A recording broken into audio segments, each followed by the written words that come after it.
너 부모가 집안 격을 떨어뜨려. 그러니 너네 부모 버려라. 시어머니가 내 앞에 봉투를 밀어놓으며 한 말이었어요.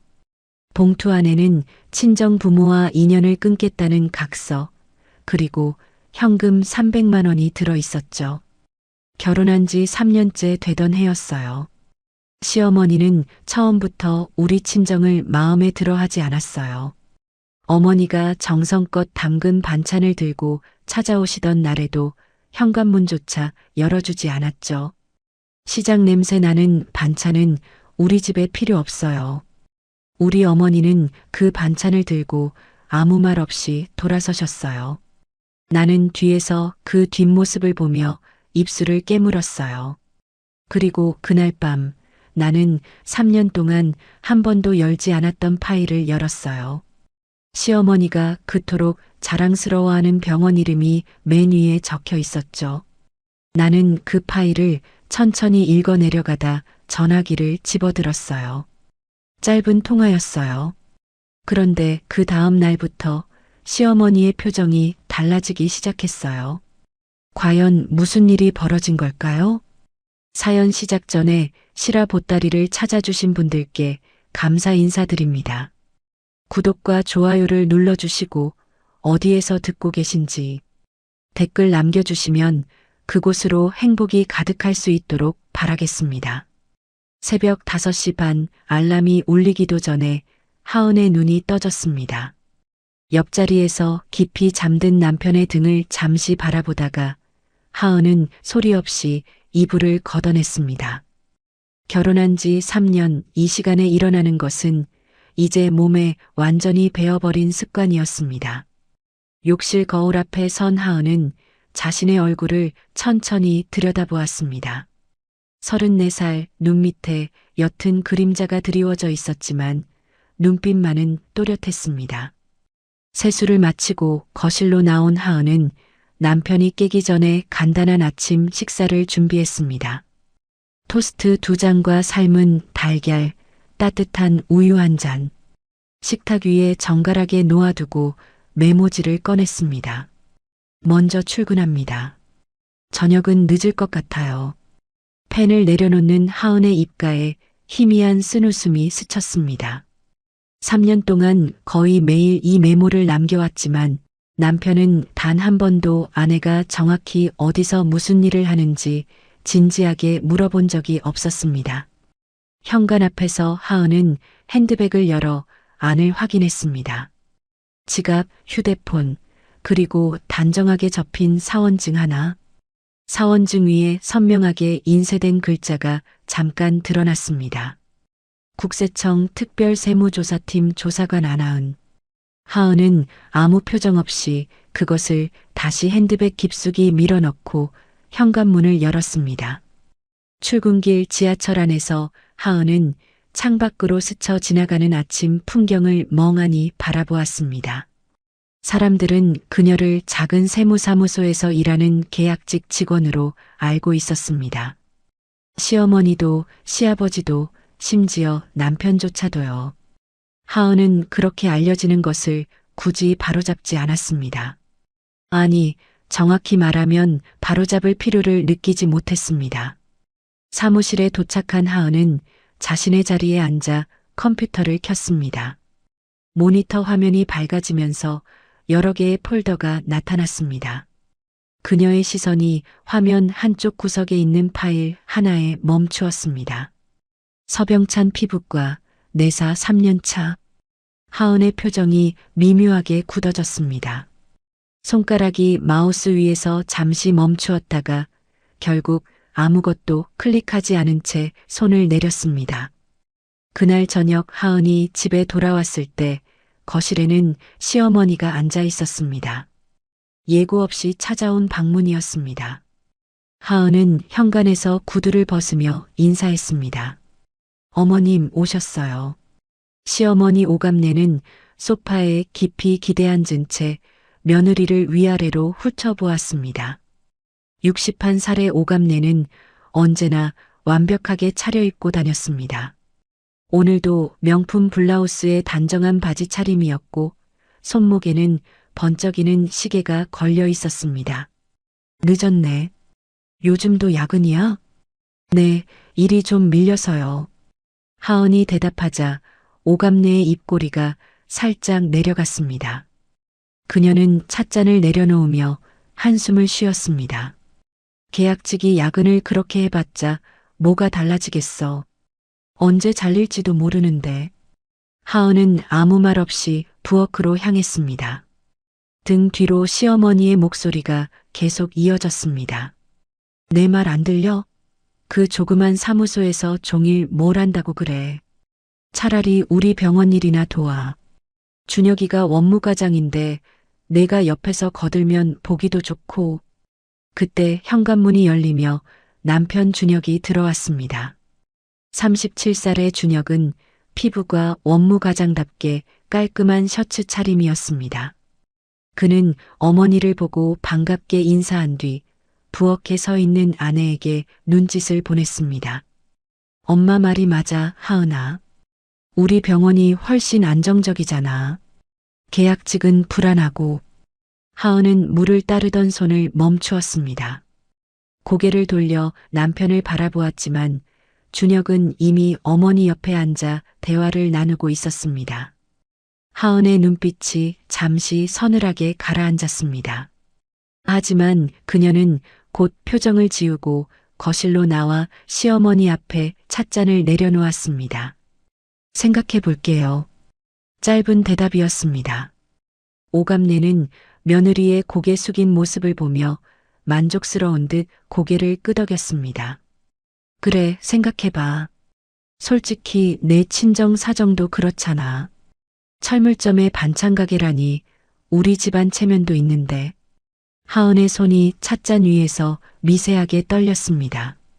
하지만 그녀는 아무 말도 하지 않았습니다. 대신 속으로 천천히 숫자를 세었습니다. 하나, 둘, 셋.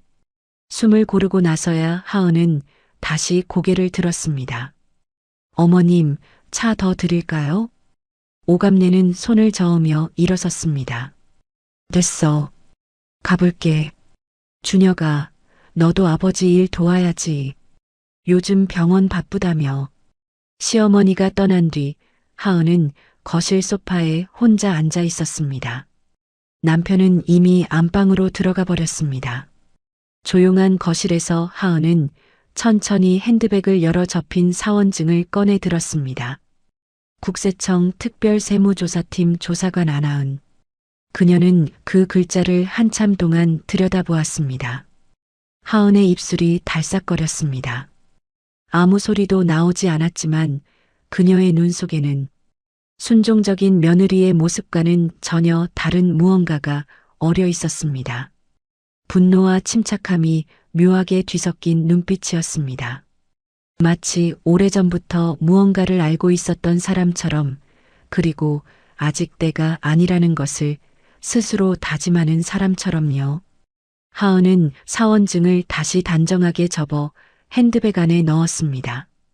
그리고 거실 불을 끄기 전 창밖으로 보이는 도시의 야경을 잠시 바라보았습니다.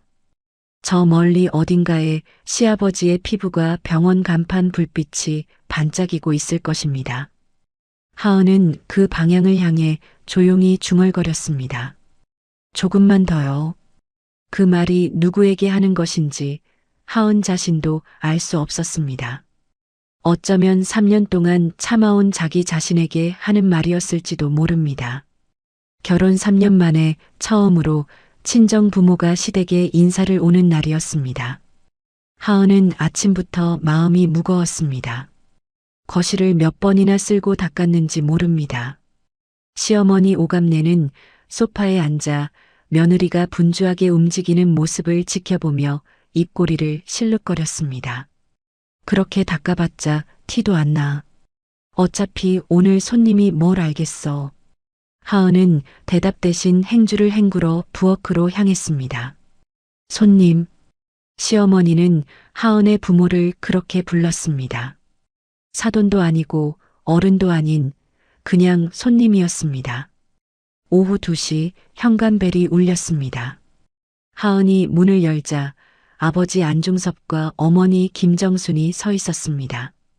아버지는 낡은 점퍼의 작업화 차림이었고 어머니는 직접 담근 반찬 보따리를 양손에 들고 있었습니다. 66살의 아버지 얼굴에는 깊은 주름이 패여 있었지만 눈빛만은 여전히 단단했습니다. 하은아, 잘 있었냐? 아버지의 목소리는 낮고 조용했습니다. 하은은 부모님을 현관 안으로 안내하며 억지로 미소를 지었습니다.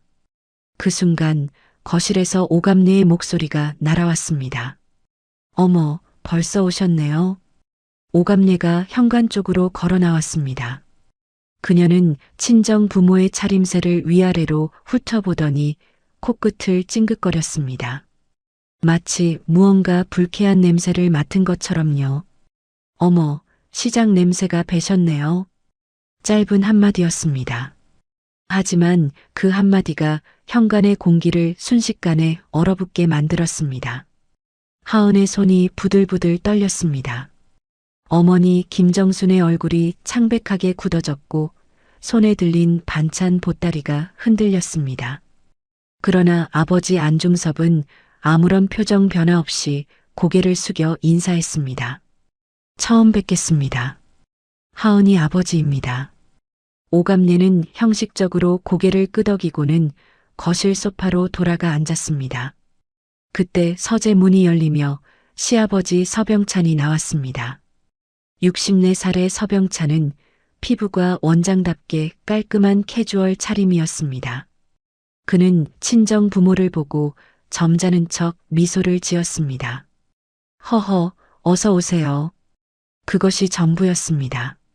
서병찬은 인사를 마치자마자 다시 서재로 들어가 버렸습니다. 문이 닫히는 소리가 조용한 거실에 울렸습니다.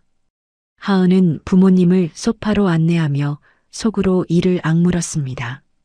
어머니 김정순이 조심스럽게 반찬 보따리를 내려놓으며 말했습니다.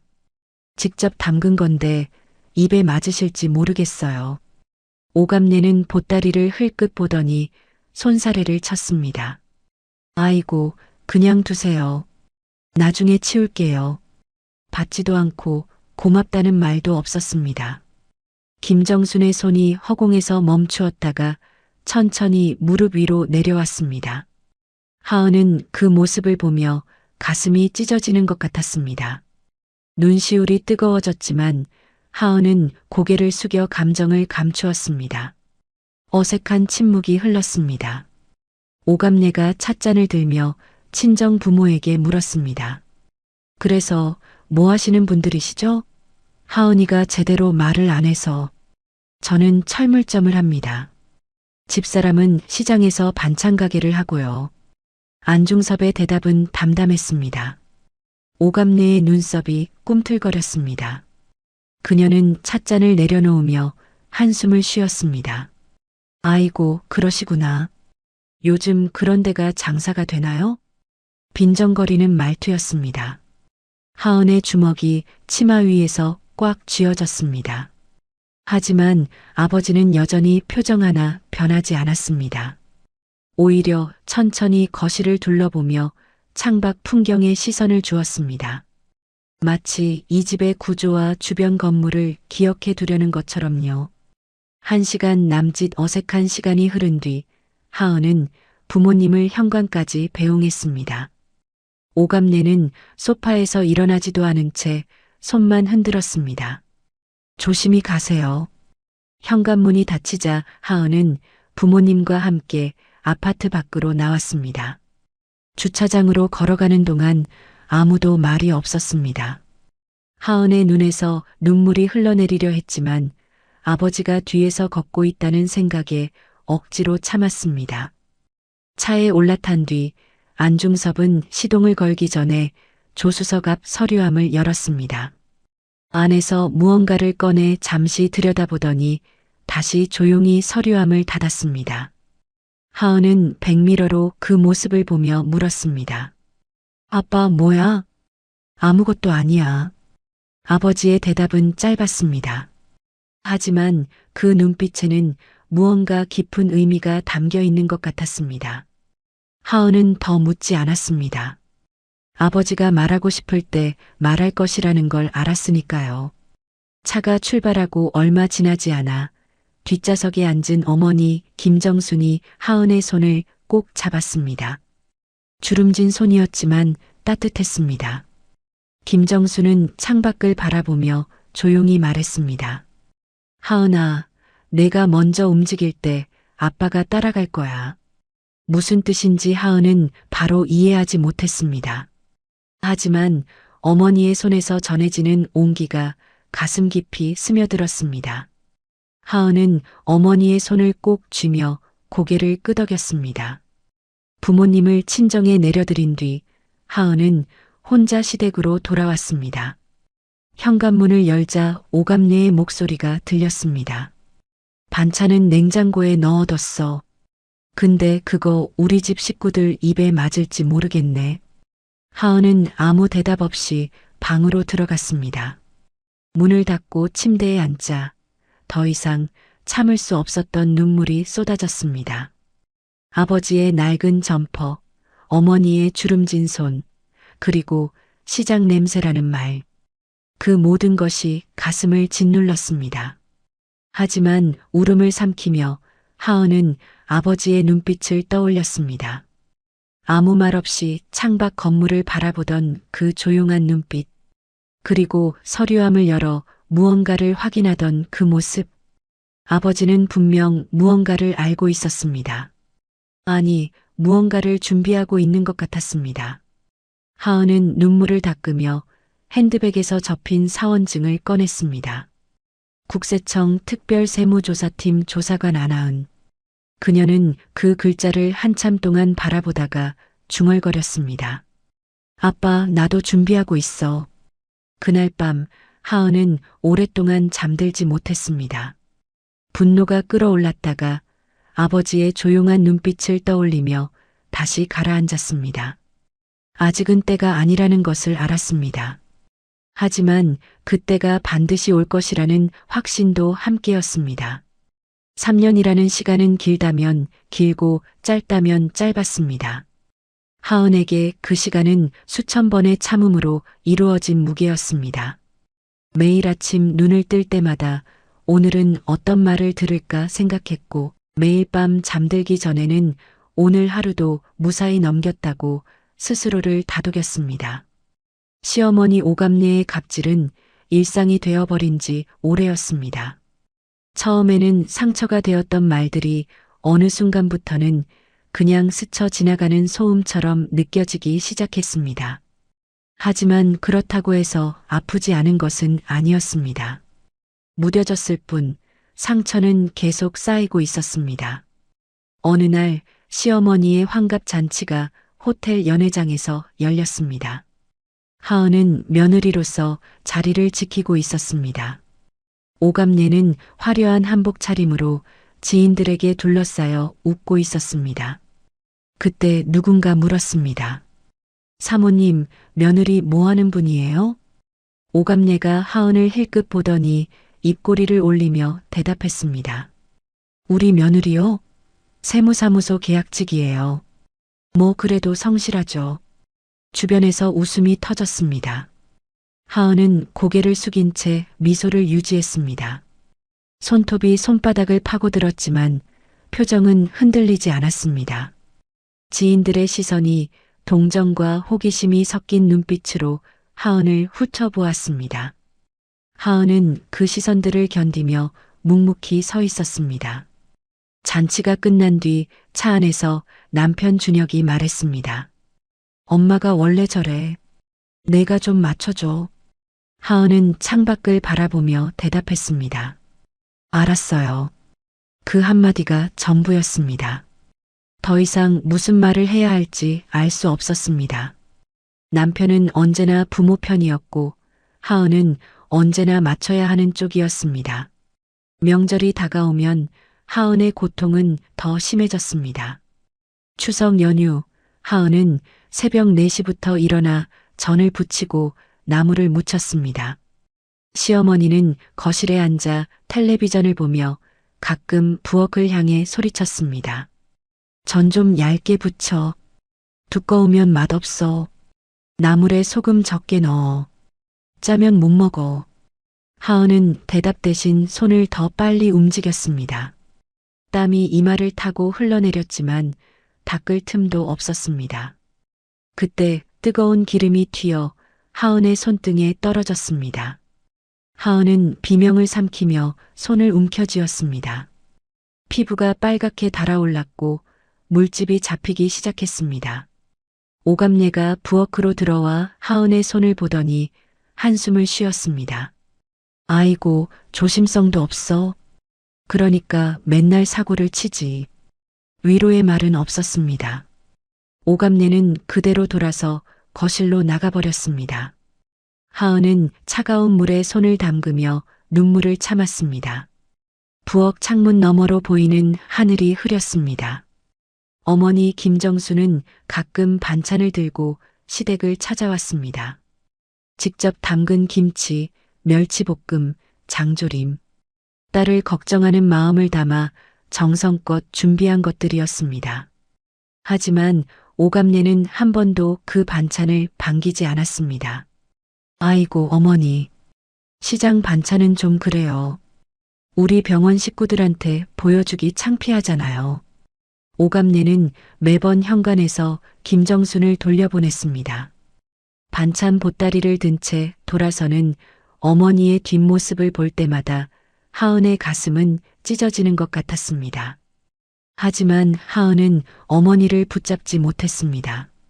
시어머니 앞에서 대들 수 없었고 어머니에게 더 큰 상처를 주고 싶지 않았습니다. 어느 날 밤 어머니가 돌아간 뒤 하은은 방에서 혼자 울었습니다. 소리 없이 베개에 얼굴을 묻고 어깨를 들썩이며 울었습니다. 그때 방문이 열리며 준혁이 들어왔습니다. 왜 울어? 아무것도 아니에요. 엄마가 뭐라고 했어? 내가 좀 이해해줘. 엄마도 성격이 그런 거야. 하은은 눈물을 닦으며 고개를 끄덕였습니다. 남편은 위로 대신 이해를 요구했고 하은은 또다시 고개를 숙였습니다. 3년 동안 이 패턴은 단 한 번도 달라지지 않았습니다. 하지만 하은에게는 아무도 모르는 시간이 있었습니다. 퇴근 후 혼자 남는 사무실 모두가 떠난 뒤 켜지는 모니터 화면.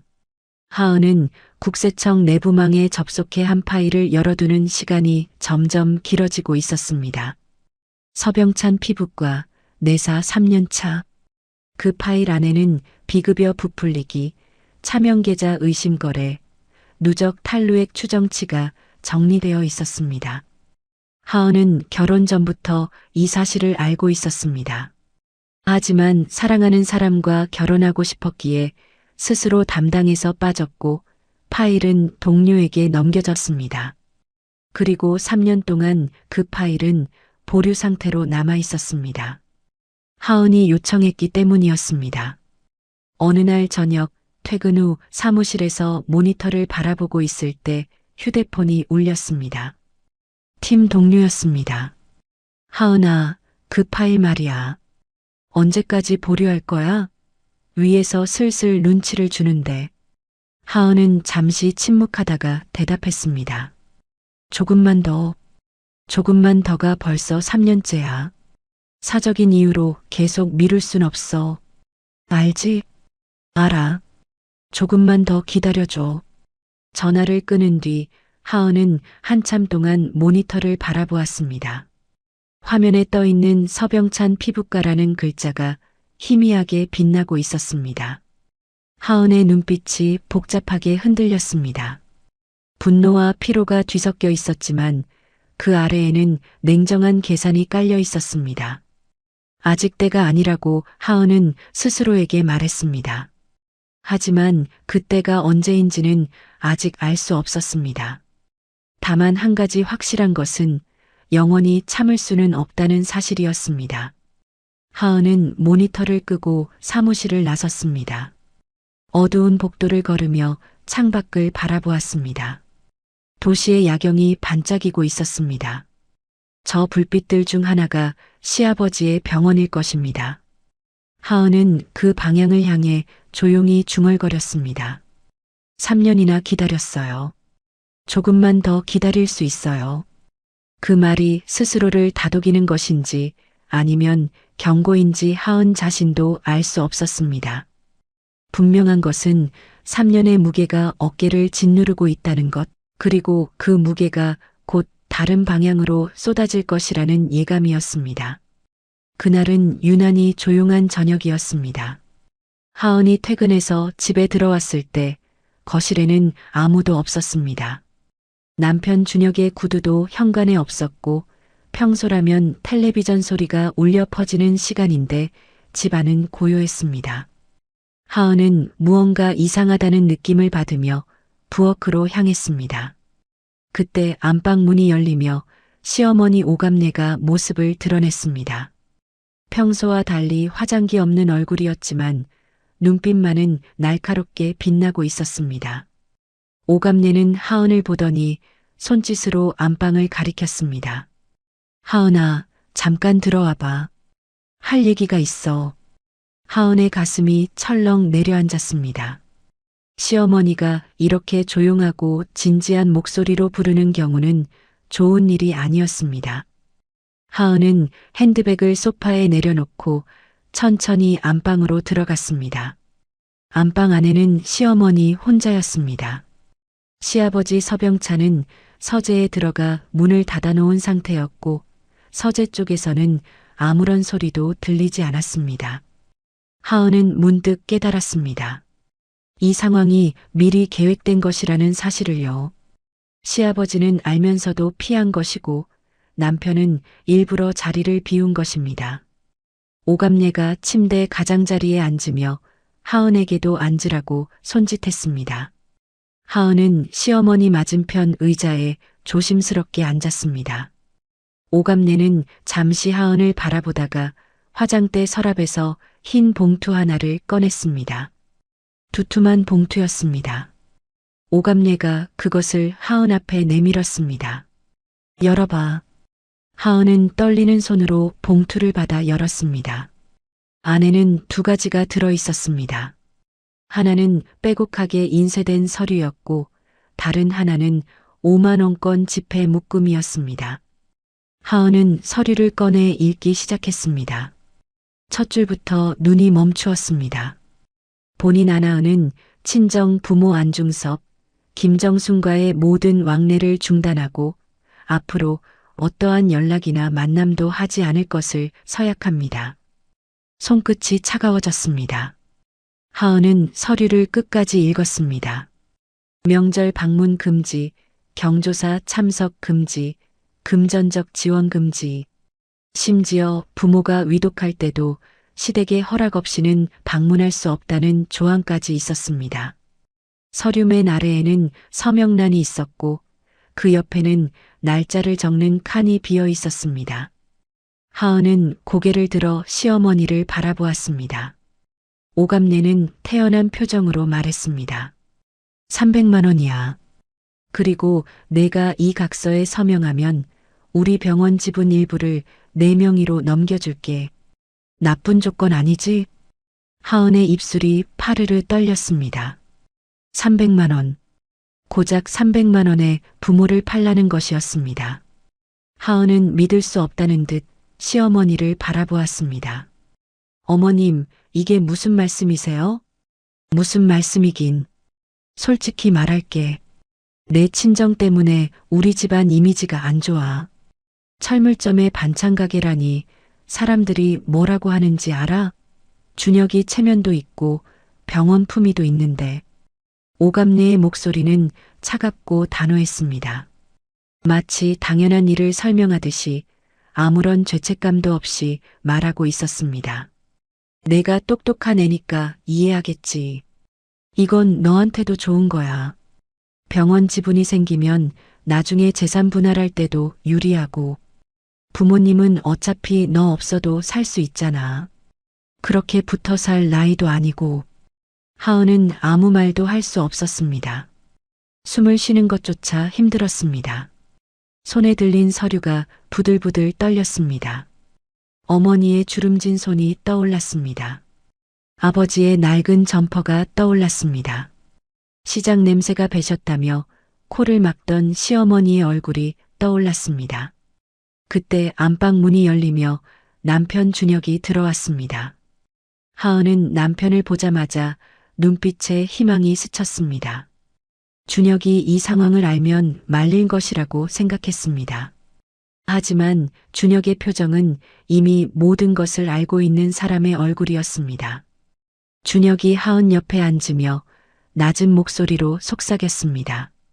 하은아, 엄마 말이 현실적으로 맞는 면도 있잖아. 우리 병원 이미지도 있고 환자들 눈도 있고 내 친정이 좀 그렇잖아. 하은의 눈에서 빛이 사라졌습니다. 남편도 알고 있었던 것입니다. 아니, 남편도 이 계획에 동의한 것입니다. 3년 동안 함께 살았던 사람이, 사랑한다고 말했던 사람이 아내의 부모를 300만 원에 자르라고 말하고 있었습니다. 여보, 당신도 이걸 알고 있었어요? 알고 있었지. 근데 솔직히 말해서 엄마 말이 틀린 건 아니잖아. 현실적으로 생각해봐. 준혁의 목소리에는 죄책감이 없었습니다. 마치 당연한 일을 설명하는 것처럼, 합리적인 제안을 하는 것처럼 말하고 있었습니다. 하은은 그 순간 깨달았습니다. 이 사람은 3년 동안 한 번도 자신의 편이었던 적이 없었다는 것을요. 오감내가 다시 입을 열었습니다. 생각할 시간 줄게.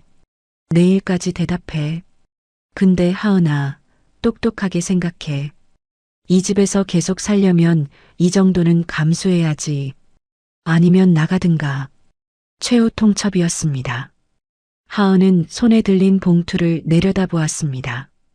300만 원과 절연각서. 이것이 시댁이 자신의 부모에게 매긴 값이었습니다. 이것이 3년 동안 참고 견뎌온 대가였습니다. 하은은 천천히 자리에서 일어났습니다. 손에 들린 봉투를 시어머니 앞 테이블 위에 조용히 내려놓았습니다. 오감내의 눈썹이 꿈틀거렸습니다. 왜? 더 필요해? 얼마면 되는데? 하은은 대답하지 않았습니다. 그냥 시어머니를 바라보았습니다. 3년 동안 한 번도 보여주지 않았던 눈빛이었습니다. 차갑고 단단하고 흔들림 없는 눈빛. 오감내는 그 눈빛에 순간 움찔했지만 곧 코웃음을 쳤습니다. 뭘 그렇게 봐? 어차피 내가 선택할 수 있는 건 없어. 이 집에서 나가면 갈 데도 없잖아. 하은은 여전히 아무 말 없이 안방을 나왔습니다. 준혁이 뒤따라 나오며 말했습니다. 하은아, 너무 감정적으로 생각하지 마. 냉정하게 따져봐. 하은은 걸음을 멈추지 않았습니다. 자신의 방으로 들어가 문을 닫았습니다. 잠금 장치를 돌리는 손이 떨렸습니다.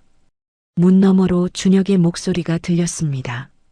하은아, 문 열어. 대화하자. 하은은 대답하지 않았습니다. 침대에 앉아 한참 동안 벽을 바라보았습니다. 머릿속이 하얗게 비어 있었습니다. 분노도 슬픔도 배신감도 모두 뒤섞여서 하나의 거대한 덩어리가 되어 가슴을 짓누르고 있었습니다. 얼마나 시간이 흘렀을까요? 하은은 소파에 두고 온 핸드백을 떠올렸습니다. 천천히 일어나 방문을 열고 거실로 나갔습니다. 거실에는 아무도 없었습니다. 시어머니는 안방에 들어갔고 남편은 서재 쪽으로 간 것 같았습니다. 하은은 소파에서 핸드백을 집어들고 다시 방으로 돌아왔습니다. 방문을 닫고 침대에 앉은 하은은 핸드백을 열었습니다. 그 안에서 단정하게 접힌 사원증을 꺼냈습니다. 국세청 특별세무조사팀 조사관 안하은. 하은은 그 글자를 한참 동안 바라보았습니다. 3년이었습니다. 3년 동안 이 사원증을 숨기고 정체를 감추고 참고 견뎌왔습니다. 사랑하는 사람과 결혼하고 싶었기 때문에, 가정을 지키고 싶었기 때문에. 하지만 오늘 그 모든 이유가 무너져 내렸습니다. 하은은 사원증을 손가락으로 쓰다듬었습니다. 접힌 부분이 닳아 있었습니다. 3년 동안 매일 접고 펴고를 반복한 흔적이었습니다. 하은의 눈에 눈물이 고였지만 흘러내리지는 않았습니다. 더 이상 참아야 할 이유가 없었습니다. 더 이상 이 집에서 버텨야 할 이유가 없었습니다. 300만 원에 부모를 팔라는 사람들, 시장 냄새가 창피하다는 사람들, 이해해달라고만 하는 남편. 이 모든 것이 오늘 밤 끝나야 했습니다. 하은은 사원증을 다시 핸드백 안에 넣었습니다. 하지만 이번에는 접지 않았습니다. 펼친 채로 넣었습니다. 작은 변화였지만 그것은 하은의 마음속에서 일어난 거대한 변화를 상징하는 것이었습니다. 창밖으로 달빛이 들어왔습니다. 하은은 창가에 서서 밤하늘을 바라보았습니다. 어딘가에서 아버지와 어머니가 잠들어 있을 것입니다. 낡은 점퍼를 개어놓고 내일 시장에 나갈 준비를 하고 딸 걱정에 잠 못 이루고 있을지도 모릅니다. 하은의 입술이 움직였습니다. 아빠, 엄마, 이제 제가 움직일게요. 그 말은 어머니가 했던 말의 대답이었습니다. 내가 먼저 움직일 때 아빠가 따라갈 거야. 하은은 그 의미를 이제야 이해했습니다. 아버지는 처음부터 알고 있었고 처음부터 준비하고 있었던 것입니다. 다만 딸이 스스로 결심하기를 기다렸을 뿐이었습니다. 하은은 침대에 누웠지만 잠이 오지 않았습니다. 천장을 바라보며 내일 해야 할 일을 하나씩 떠올렸습니다. 3년 동안 보류해왔던 것들, 3년 동안 외면해왔던 것들, 이제는 마주해야 할 시간이었습니다. 분노를 넘어 결심으로. 그것이 오늘 밤 하은에게 일어난 일이었습니다. 더 이상 이 집에서 참아야 할 이유가 사라진 밤, 하은은 조용히 눈을 감았습니다. 내일이 오면 모든 것이 달라질 것입니다. 자정이 넘었습니다. 집안은 고요했습니다. 시어머니는 안방에서 잠들었고 남편 준혁은 거실 소파에서 텔레비전을 보다 잠이 든 것 같았습니다. 하은은 자신의 방에서 불을 끄고 어둠 속에 앉아 있었습니다. 창밖으로 들어오는 달빛만이 방 안을 희미하게 비추고 있었습니다. 하은은 침대 옆 서랍에서 노트북을 꺼냈습니다. 오래된 노트북이었지만 이것은 집에서 쓰는 개인용이 아니었습니다. 업무용 보안 노트북이었습니다. 하은은 노트북을 열고 전원을 켰습니다. 화면이 밝아지면서 로그인 창이 나타났습니다. 국세청 내부 시스템 접속 화면이었습니다. 하은은 익숙한 손놀림으로 아이디와 비밀번호를 입력했습니다. 보안 인증을 거쳐 내부망에 접속하자 복잡한 폴더 구조가 화면에 펼쳐졌습니다. 하은은 마우스를 움직여 특정 폴더를 찾아 들어갔습니다. 내사자료, 의료기관, 피부과, 그리고 마침내 하나의 파일 앞에서 손이 멈추었습니다. 서병찬 피부과, 내사 3년차. 하은은 그 파일을 클릭했습니다. 화면에 수십 페이지에 달하는 문서가 펼쳐졌습니다. 비급여 시술 내역, 보험 청구 기록, 계좌 이체 내역, 세무신고 자료, 모든 것이 정리되어 있었습니다. 하은은 천천히 스크롤을 내리며 내용을 다시 확인했습니다. 비급여 시술을 급여로 위장하여 건강보험공단에 허위 청구, 직원 명의로 개설한 차명계좌를 통해 현금 수익 분산, 신고되지 않은 소득 누적액 추정 수십억 원. 3년 동안 팀에서 조사해온 내용이 고스란히 담겨 있었습니다. 하은은 화면을 바라보며 과거를 떠올렸습니다.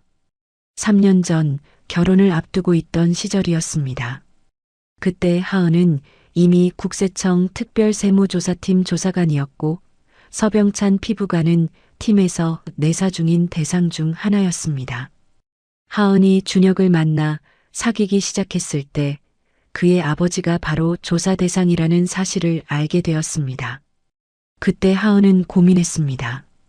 이 사실을 알리고 관계를 정리해야 하는지 아니면 침묵하고 사랑을 선택해야 하는지. 밤잠을 설치며 며칠을 고민한 끝에 하은은 사랑을 선택했습니다. 준혁을 진심으로 사랑했기 때문이었습니다. 하지만 조사관으로서의 윤리는 지켜야 했습니다. 하은은 상급자에게 이해 충돌 가능성을 보고하고 스스로 서병찬 피부가 담당에서 빠졌습니다. 파일은 팀 동료에게 넘겨졌고 하은은 공식적으로 이건과 무관한 위치가 되었습니다.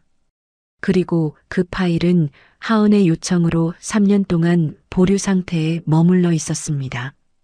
준혁과 결혼하고 시댁 식구가 되고 3년이라는 시간이 흘렀습니다. 하은은 그동안 이 파일을 열어보지 않으려 애썼습니다. 열어보면 마음이 흔들릴 것 같았기 때문이었습니다. 하지만 오늘 밤 하은은 그 파일을 다시 열었습니다.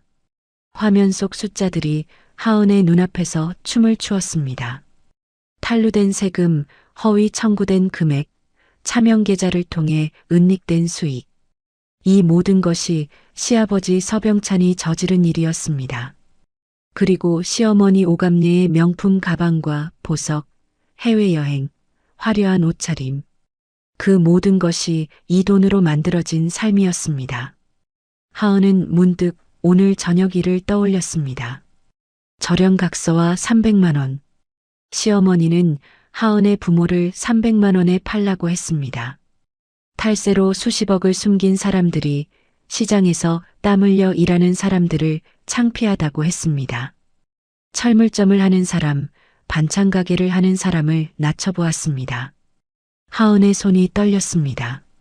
분노 때문이 아니었습니다. 슬픔 때문이었습니다. 3년 동안 사랑한다고 믿었던 결혼이, 지키고 싶었던 가정이 오늘 밤 완전히 무너져 내렸습니다. 준혁은 아내의 부모를 팔라는 말에 동조했고 시댁은 처음부터 하은을 가족으로 본 적이 없었습니다. 하은은 화면에서 눈을 떼고 창밖을 바라보았습니다. 어두운 밤하늘에 별이 몇 개 떠 있었습니다. 하은은 준혁을 처음 만났던 날을 떠올렸습니다.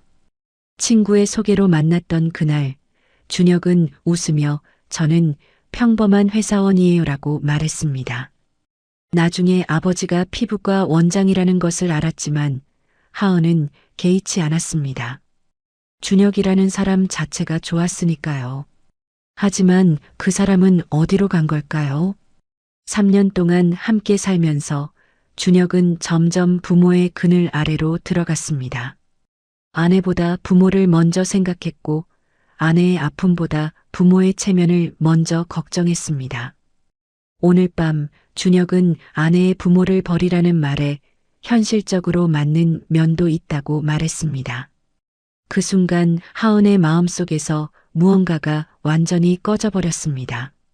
하은은 다시 노트북 화면으로 시선을 돌렸습니다. 서병찬 피부가 파일이 여전히 열려 있었습니다. 하은은 잠시 망설이다가 휴대폰을 들었습니다. 연락처에서 팀 동료의 이름을 찾았습니다. 김선희. 3년 전 하은에게서 이 파일을 넘겨받은 동료였습니다. 하은은 문자 메시지 창을 열었습니다. 손가락이 화면 위에서 잠시 멈추었습니다. 이 문자를 보내는 순간 모든 것이 돌이킬 수 없게 됩니다. 결혼도, 시댁과의 관계도, 준혁과의 미래도. 하은은 깊이 숨을 들이쉬었습니다. 그리고 천천히 문자를 작성했습니다. 선희야, 내가 이해 충돌로 빠진 그 파일 있잖아. 서병찬 피부과. 이제 정식 절차로 진행해줘. 나는 참고인으로만 남을게. 작성을 마친 하은은 잠시 화면을 바라보았습니다. 마지막으로 한 번 더 생각할 시간을 가졌습니다. 하지만 마음은 이미 정해져 있었습니다. 하은은 전송 버튼을 눌렀습니다. 메시지가 발송되었습니다. 잠시 후 답장이 왔습니다. 하은아, 정말이야? 3년 동안 보류해달라고 해서 기다렸는데. 무슨 일 있어? 하은은 짧게 답장했습니다. 응, 이제 됐어. 정식으로 진행해. 선희의 답장이 다시 왔습니다. 알았어. 내가 맡을게. 너는 공식적으로 이 건이랑 분리되니까 걱정 마. 그리고 하은아, 힘내. 하은은 휴대폰을 내려놓았습니다. 손이 떨렸지만 마음은 오히려 고요했습니다. 3년 동안 짊어지고 있던 무거운 짐을 내려놓은 것 같았습니다. 이제 이 파일은 동료의 손에서 정식 절차를 밟게 될 것입니다. 하은은 더 이상 이 건에 개입할 수 없고 개입하지 않을 것입니다. 하은은 노트북을 닫고 침대에 누웠습니다. 천장을 바라보며 생각했습니다. 준혁을 사랑했기 때문에 결혼을 택했고 가정을 지키고 싶었기 때문에 3년을 참았습니다. 하지만 오늘 밤 그 이유가 완전히 사라졌습니다. 절연각설을 내밀던 시어머니의 얼굴, 현실적으로 맞는 면도 있다고 말하던 남편의 목소리. 그 순간들이 하은의 마음속에서 사랑을 완전히 지워버렸습니다. 눈물이 나올 줄 알았습니다. 하지만 눈물은 나오지 않았습니다. 슬픔보다 단호함이 더 컸습니다. 사랑했던 사람과의 결혼이 끝나가고 있다는 것을 알면서도 하은의 마음은 흔들리지 않았습니다. 이미 끝난 것을 인정하는 것뿐이었습니다.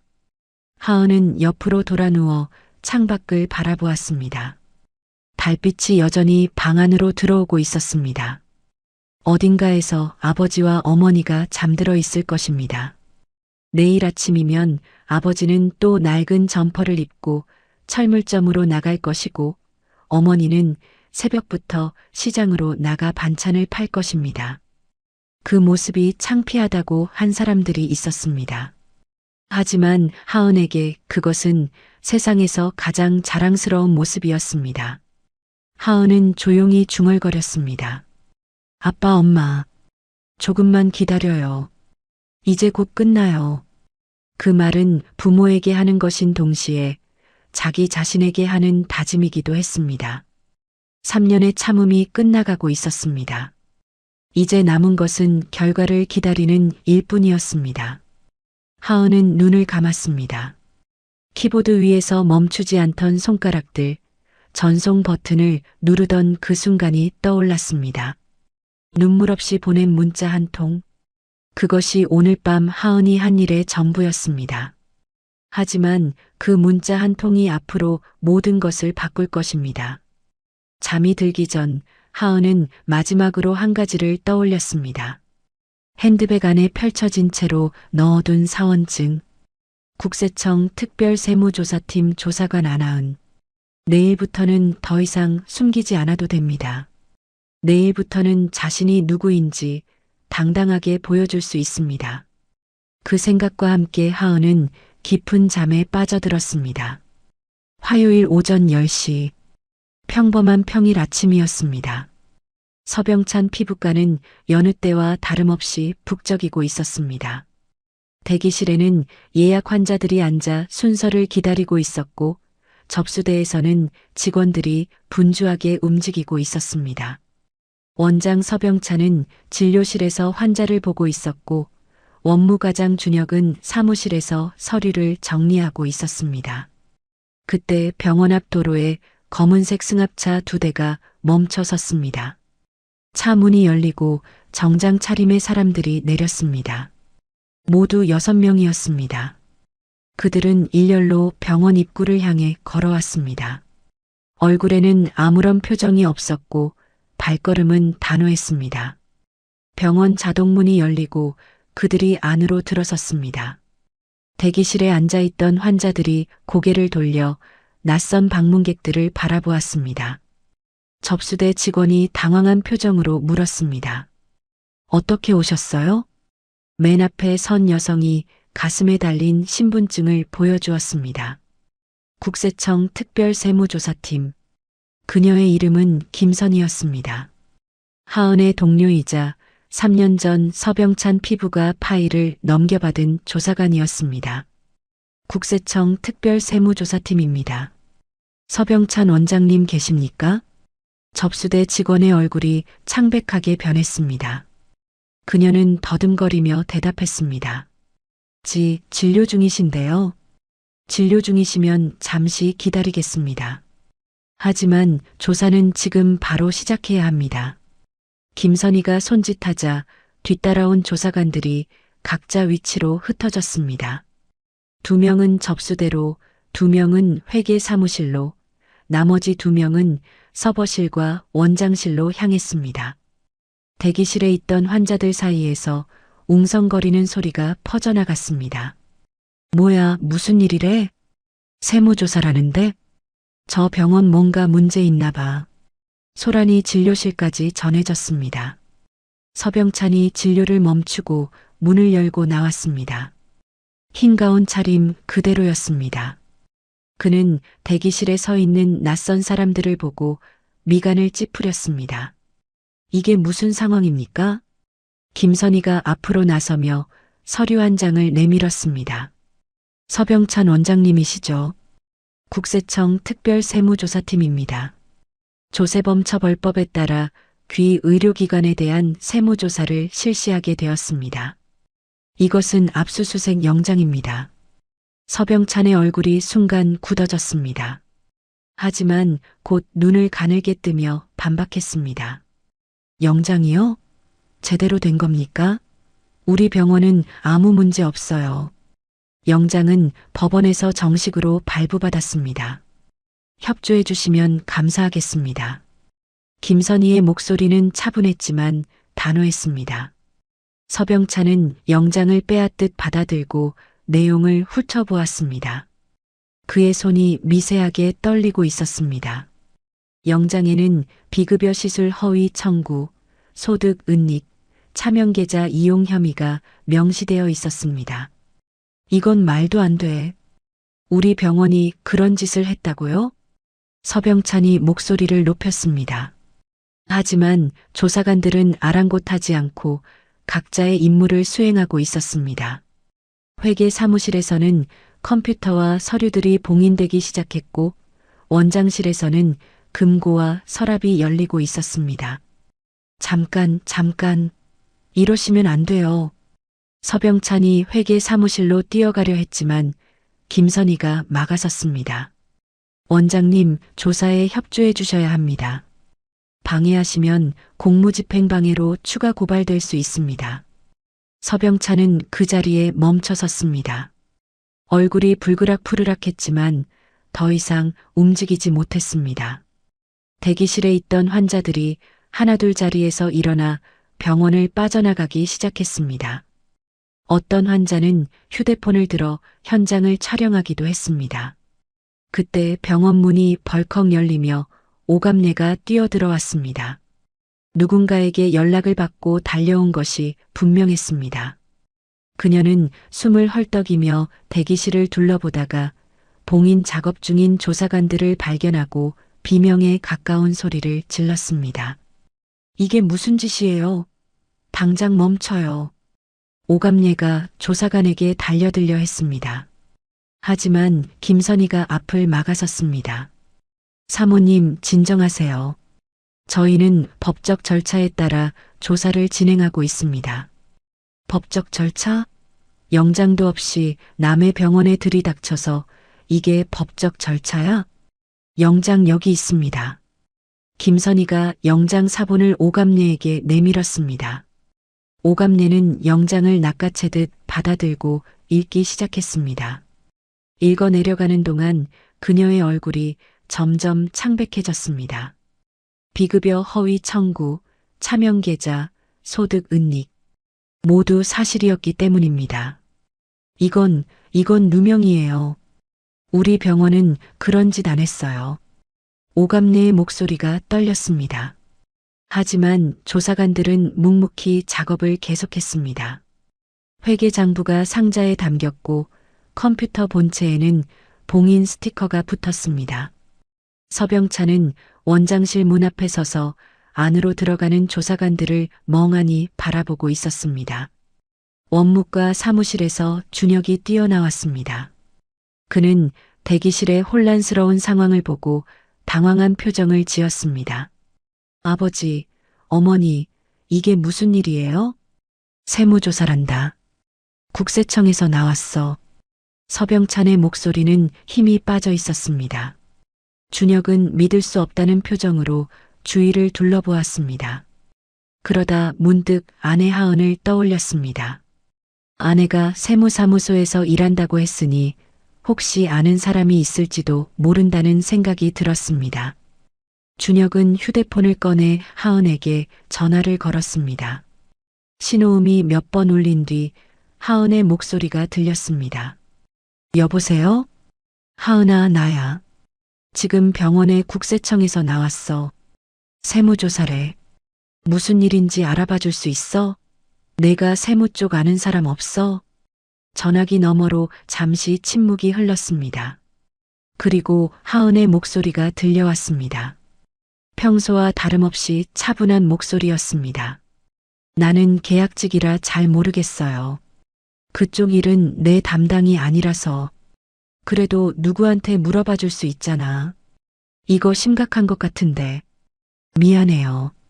나는 그런 거 알아볼 수 있는 위치가 아니에요. 준혁은 답답한 표정으로 전화를 끊었습니다. 아내가 도움이 안 될 거라는 것은 예상했지만 그래도 실망스러웠습니다. 그는 하은이 정말로 작은 세무사무소의 계약직 직원이라고 믿고 있었습니다. 아내의 진짜 정체를 알 리가 없었습니다. 그 시각 하은은 자신의 사무실에서 커피 한 잔을 들고 창밖을 바라보고 있었습니다. 방금 남편에게서 온 전화를 끊은 직후였습니다. 하은의 표정은 담담했습니다. 슬픔도 없었고 죄책감도 없었습니다. 오히려 오랫동안 짓누르고 있던 무거운 돌이 가슴에서 굴러 떨어진 것 같은 느낌이었습니다. 하은은 커피를 한 모금 마셨습니다. 따뜻한 액체가 목을 타고 내려갔습니다. 창밖으로 보이는 하늘이 맑았습니다. 3년 만에 처음으로 숨을 제대로 쉬는 것 같다고 하은은 생각했습니다. 동료 김선희에게서 문자가 왔습니다. 시작했어. 순조롭게 진행 중이야. 하은은 짧게 답장을 보냈습니다. 수고해. 나는 빠져 있을게. 문자를 보내고 나서 하은은 다시 창밖을 바라보았습니다. 지금쯤 병원은 아수라장이 되어 있을 것입니다. 시아버지는 당황하고 있을 것이고 시어머니는 소리를 지르고 있을 것입니다. 남편은 무슨 일인지 모른 채 우왕좌왕하고 있겠지요. 하지만 하은의 마음은 평온했습니다. 이것은 복수가 아니었습니다. 잘못된 것을 바로잡는 일이었습니다. 3년 동안 탈세로 쌓아올린 부와 체면, 그것으로 사람들을 깔보고 무시했던 오만함. 이제 그 모든 것이 무너질 차례였습니다. 하은은 책상 위에 놓인 사원증을 바라보았습니다. 국세청 특별세무조사팀 조사관 안하은. 더 이상 접혀있지 않은 사원증이었습니다. 하은은 그것을 들어 가슴에 달았습니다. 오늘부터는 숨기지 않아도 됩니다. 오늘부터는 자신이 누구인지 당당하게 보여줄 수 있습니다. 하은은 자리에서 일어나 창가로 걸어갔습니다. 도시의 풍경이 눈앞에 펼쳐졌습니다. 저 어딘가에 시댁병원이 있을 것입니다. 지금 그곳에서 어떤 일이 벌어지고 있는지 하은은 정확히 알고 있었습니다. 하지만 거기에 개입할 생각은 없었습니다. 이제 이 일은 동료들의 몫이었습니다. 하은은 조용히 중얼거렸습니다. 3년이었어요. 이제 끝이에요. 그 말은 누구에게 하는 것인지 알 수 없었습니다. 어쩌면 3년 동안 참아온 자기 자신에게, 어쩌면 모욕당하며 돌아섰던 부모님에게, 어쩌면 사랑한다고 믿었던 남편에게 하는 말이었을지도 모릅니다. 하은은 다시 자리로 돌아와 앉았습니다. 오늘 해야 할 업무가 남아 있었습니다. 서병찬 피부과건은 더 이상 자신의 담당이 아니었습니다. 하은은 컴퓨터를 켜고 다른 파일을 열었습니다. 평범한 화요일 오전, 하은은 평소처럼 일을 시작했습니다. 하지만 입가에는 희미한 미소가 떠올라 있었습니다. 3년 만에 처음 짓는 진심 어린 미소였습니다. 압수수색이 있은 지 이틀이 지났습니다. 서병찬 피부과는 임시 휴업 상태였습니다. 봉인된 서류와 컴퓨터 없이는 정상적인 진료가 불가능했기 때문입니다. 병원 앞을 지나가던 사람들은 굳게 닫힌 문과 꺼진 간판을 보며 수군거렸습니다. 소문은 이미 동네 전체로 퍼져나간 뒤였습니다. 서병찬은 이틀 동안 집에만 틀어박혀 있었습니다. 서재 문을 닫고 누구와도 대화하지 않았습니다. 오감래는 지인들의 전화를 피하느라 휴대폰을 꺼놓았고 평소 자랑하던 모임에도 나가지 못했습니다. 준혁은 출근할 곳이 없어진 채로 집과 병원 사이를 오가며 안절부절 못하고 있었습니다.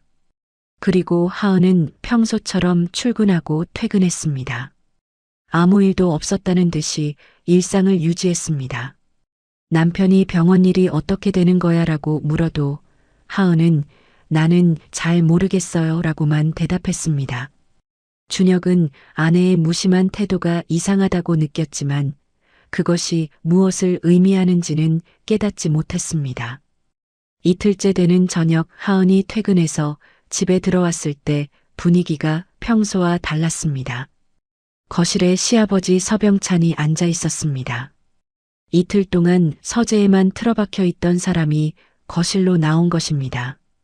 그의 얼굴은 이틀 사이에 눈에 띄게 수척해져 있었습니다. 눈 밑에는 짙은 그림자가 드리워져 있었고 평소의 점잖은 표정은 온데간데 없었습니다. 서병찬이 하은을 보더니 손짓으로 맞은편 소파를 가리켰습니다. 하은아, 잠깐 앉아봐라. 할 얘기가 있다. 하은은 핸드백을 소파 옆에 내려놓고 시아버지 맞은편에 앉았습니다. 그때 안방에서 시어머니 오감래가 나왔습니다. 그녀 역시 이틀 전과는 다른 모습이었습니다. 화장기 없는 얼굴에 부은 눈, 제대로 빗지 않은 머리카락. 오만하던 눈빛은 사라지고 초조함과 두려움이 가득 차 있었습니다. 서병찬이 낮은 목소리로 말을 꺼냈습니다. 하은아, 내가 세무사무소에서 일한다고 했지. 혹시 아는 사람이 있으면 조용히 얘기 좀 해줄 수 있겠냐? 이번 일을 무마할 수 있는 방법이 있는지 알아봐줬으면 한다. 하은은 시아버지를 바라보았습니다. 3년 동안 며느리에게 관심조차 주지 않던 사람이 처음으로 진지하게 부탁을 하고 있었습니다.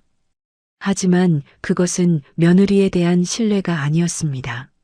지푸라기라도 잡고 싶은 절박함이었습니다. 아버님, 저는 그런 자리에 있지 않아요. 계약직이라 그런 일에 관여할 수가 없어요. 하은의 목소리는 차분했습니다. 서병찬의 눈썹이 꿈틀거렸습니다. 그는 처음으로 며느리를 제대로 바라보았습니다. 3년 동안 눈길조차 제대로 주지 않았던 며느리를 이 순간 처음으로 똑바로 쳐다보았습니다. 하지만 그의 눈에 비친 것은 여전히 작은 세무사무소의 계약직 직원일 뿐이었습니다. 그때 오감래가 옆에서 끼어들었습니다. 그녀의 목소리에는 짜증과 경멸이 묻어 있었습니다. 그러게 내가 뭘 했어. 철물점 집안 딸이 뭘 안다고. 아는 사람도 없잖아. 하은의 눈빛이 차갑게 가라앉았습니다. 철물점 집안 딸. 3년 동안 수없이 들어왔던 말이었습니다. 시장 냄새가 배셨다. 창피하다. 체면이 안 선다. 그 모든 말들이 머릿속을 스쳐 지나갔습니다. 절연각서를 내밀던 그 손, 300만 원을 던지던 그 눈빛, 그리고 지금 이 순간까지도 변하지 않는 그 오만함. 하은은 천천히 소파 옆에 놓아둔 핸드백을 집어들었습니다. 서병찬과 오감래가 의아한 표정으로 바라보는 가운데 하은은 핸드백을 열어 안에서 무언가를 꺼냈습니다. 작은 종이 한 장이었습니다. 명함이었습니다. 하은은 그 명함을 테이블 위에 조용히 내려놓았습니다. 소리 없이 하지만 단호하게. 명함이 테이블에 닿는 순간 거실의 공기가 얼어붙었습니다. 서병찬이 명함을 집어들었습니다. 그리고 그 위에 인쇄된 글자를 읽었습니다. 국세청 특별세무조사팀 조사관 안하은. 서병찬의 손이 멈추었습니다. 눈이 커졌습니다. 입술이 파르르 떨렸습니다. 그는 명함에서 눈을 떼지 못한 채 굳어버렸습니다. 오감례가 남편의 표정을 보고 명함을 빼앗듯 가져갔습니다. 그리고 그녀 역시 그 글자를 읽었습니다. 국세청 특별세무조사팀 조사관 안하은. 오감례의 얼굴이 창백하게 변했습니다. 입이 벌어졌지만 아무 소리도 나오지 않았습니다. 명함을 든 손이 부들부들 떨렸습니다. 이게 뭐야? 오감례의 목소리가 갈라졌습니다. 하은은 아무 대답 없이 시어머니를 바라보았습니다. 차갑고 단단한 눈빛이었습니다. 3년 동안 한 번도 보여주지 않았던 눈빛이었습니다. 바로 그때 현관문이 열리며 준혁이 들어왔습니다. 그는 무거운 분위기를 감지하고 거실로 다가왔습니다. 부모님의 창백한 얼굴과 테이블 위에 명함을 보았습니다. 무슨 일인지 파악하기 위해 명함을 집어들었습니다. 그리고 그 위에 적힌 글자를 읽었습니다. 준혁의 얼굴이 굳어졌습니다. 그 자리에서 움직이지 못했습니다. 명함을 든 손이 허공에 멈춘 채 그는 아내를 바라보았습니다. 믿을 수 없다는 표정이었습니다.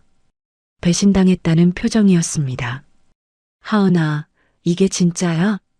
준혁의 목소리가 떨렸습니다. 하은은 남편을 바라보았습니다. 3년을 함께 살았던 사람, 사랑한다고 믿었던 사람, 하지만 단 한 번도 진정한 편이 되어주지 않았던 사람. 3년 동안 한 번도 제대로 물어본 적 없었잖아요. 하은의 목소리는 담담했습니다. 분노도 없었고 슬픔도 없었습니다. 그저 사실을 말하고 있을 뿐이었습니다. 준혁은 그 말에 아무 대꾸도 하지 못했습니다. 3년 동안 아내의 직장에 대해 진지하게 물어본 적이 한 번도 없었다는 것을 그제야 깨달았기 때문입니다. 오감례가 비틀거리며 소파에 주저앉았습니다. 얼굴이 하얗게 질려 있었습니다. 그러면 이번 조사도 내가? 아니요, 저는 이 건에서 빠져 있어요. 이해 충돌이 있으니까요. 조사는 제 동료들이 진행하고 있어요. 하은의 대답에 오감례의 눈이 더 커졌습니다. 이해 충돌. 그 말의 의미를 이해하는데 몇 초가 걸렸습니다. 며느리가 국세청 조사관이라는 것, 이번 조사 대상이 시아버지의 병원이라는 것, 그래서 며느리가 담당해서 빠졌다는 것. 모든 것이 연결되었습니다. 서병찬이 입을 열었습니다. 목소리가 갈라지고 있었습니다.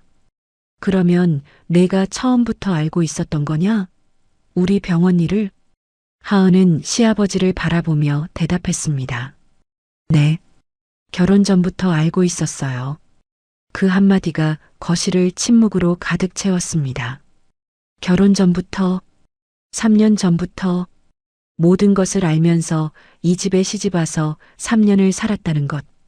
서병찬과 오감례는 그 사실을 받아들이지 못하는 표정이었습니다. 준혁이 한 발짝 다가오며 말했습니다. 하은아, 왜 말 안 했어? 왜 숨겼어? 말할 필요가 없었으니까요. 그리고 물어보지도 않았잖아요. 준혁은 더 이상 말을 잇지 못했습니다. 그의 눈에 분노와 당혹감이 뒤섞여 있었습니다. 하지만 하은의 눈에는 아무런 감정도 보이지 않았습니다. 이미 모든 감정을 정리한 사람의 눈이었습니다. 하은이 천천히 자리에서 일어섰습니다. 세 사람의 시선이 그녀에게 집중되었습니다. 하은은 그들을 차례로 바라보았습니다. 시아버지, 시어머니, 그리고 남편. 3년 동안 자신을 낮추고 무시하고 부모까지 팔라고 했던 사람들. 하은이 입을 열었습니다. 목소리는 여전히 차분했습니다. 그리고 드릴 말씀이 하나 더 있어요. 세 사람의 얼굴에 긴장이 스쳤습니다. 더 있다니. 이것보다 더한 것이 있다니. 오감리의 입술이 파르르 떨렸고 서병찬은 눈을 질끈 감았습니다. 준영만이 아내를 똑바로 바라보고 있었습니다. 하은은 핸드백을 들고 현관을 향해 걸어갔습니다. 문 앞에서 멈춰서서 뒤를 돌아보았습니다. 거실에 굳어있는 세 사람의 모습이 눈에 들어왔습니다. 내일 다시 말씀드릴게요. 오늘은 여기까지예요. 하은은 현관문을 열고 밖으로 나갔습니다. 문이 닫히는 소리가 조용한 거실에 울렸습니다. 세 사람은 한동안 아무 말도 하지 못한 채 그 자리에 서 있었습니다. 하은은 아파트 복도를 걸으며 휴대폰을 꺼냈습니다. 아버지에게 전화를 걸었습니다. 신호음이 2번 울린 뒤 아버지의 목소리가 들렸습니다. 하은아, 무슨 일이냐? 아빠, 나 오늘 말했어. 내가 누군지. 전화기 너머로 잠시 침묵이 흘렀습니다. 그리고 아버지의 낮고 단단한 목소리가 들려왔습니다. 잘했다. 이제 아빠 차례다. 하은의 눈에 눈물이 고였습니다. 3년 동안 참아왔던 모든 것들이 한꺼번에 밀려오는 것 같았습니다. 하지만 울지 않았습니다. 아직 끝나지 않았으니까요. 가장 중요한 패가 아직 남아 있었습니다. 아빠, 고마워요. 기다려줘서. 고맙긴. 내가 고생했지. 전화를 끄는 하은은 밤하늘을 올려다보았습니다. 별이 몇 개 떠 있었습니다. 하은은 깊이 숨을 들이쉬었습니다. 3년간 참아온 시간이 명함 한 장으로 끝났습니다. 분노도 통쾌함도 아닌 오래된 짐을 내려놓는 홀가분함이 가슴에 퍼져나갔습니다. 다음 날 오후 서병찬 피부가 앞으로 등기 우편 한 통이 배달되었습니다. 병원은 여전히 휴업 중이었지만 준혁이 서류 정리를 위해 나와 있었습니다. 그는 우편함에서 등기를 꺼내 발신인을 확인했습니다. 중석개발 주식회사. 처음 듣는 이름이었습니다. 준혁은 봉투를 들고 집으로 돌아왔습니다. 거실에는 서병찬과 오감례가 앉아 있었습니다. 어젯밤 며느리의 정체가 밝혀진 뒤로 두 사람은 거의 말이 없었습니다. 서병찬은 소파에 깊이 파묻혀 천장만 바라보고 있었고 오감례는 휴대폰을 만지작거리며 불안한 표정을 짓고 있었습니다. 아버지, 병원으로 등기가 왔어요. 준혁이 봉투를 서병찬에게 건넸습니다. 서병찬은 무기력하게 봉투를 받아들고 뜯었습니다. 안에서 서류 한 장이 나왔습니다. 서병찬의 눈이 서류 위를 훑어 내려갔습니다. 그리고 그의 얼굴이 순식간에 창백하게 변했습니다. 이게 뭐야? 오감례가 다가와 서류를 빼앗듯 가져갔습니다. 그녀의 눈이 서류 위의 글자들을 읽어 내려갔습니다. 임대차 계약 해지 통보서. 귀하께서 임차 중인 본 건물에 대하여 3년간 누적된 관리비 미납 및 계약 조건 위반을 사유로 임대차 계약 해지를 통보합니다. 본 통보일로부터 60일 이내에 건물을 명도하여 주시기 바랍니다. 오감례의 손이 부들부들 떨렸습니다. 퇴거 통보. 병원 건물에서 나가라는 통보였습니다. 3년간 관리비 미납이라니 처음 듣는 말이었습니다. 서병찬이 관리비를 제때 냈는지 안 냈는지 오감례는 알지 못했습니다. 하지만 지금 중요한 것은 그게 아니었습니다. 중석개발 주식회사가 뭐야? 이 건물 주인이 바뀐 거야? 오감례가 서병찬에게 물었습니다. 서병찬은 고개를 저었습니다. 몰라. 나도 처음 듣는 이름이야. 원래 건물주는 다른 사람이었는데. 오감례는 즉시 휴대폰을 꺼내 들었습니다. 인터넷 검색창에 법인 등기부등본 열람을 입력했습니다. 누구나 열람할 수 있는 공개 정보였습니다. 오감례는 중석개발 주식회사를 검색하고 등기부등본을 열람했습니다. 화면에 법인 정보가 떴습니다. 대표이사 이름이 눈에 들어왔습니다. 안중섭. 오감례의 손이 멈추었습니다. 안중섭. 그 이름을 소리내어 읽었습니다. 익숙한 성이었습니다. 안. 며느리의 성이 안씨였습니다. 며느리의 아버지 이름이 안중섭이었습니다. 철물점을 한다던 그 사람. 이게 말이 돼? 오갑내의 목소리가 갈라졌습니다. 서병창과 준혁이 다가와 휴대폰 화면을 들여다보았습니다. 대표이사 안중섭.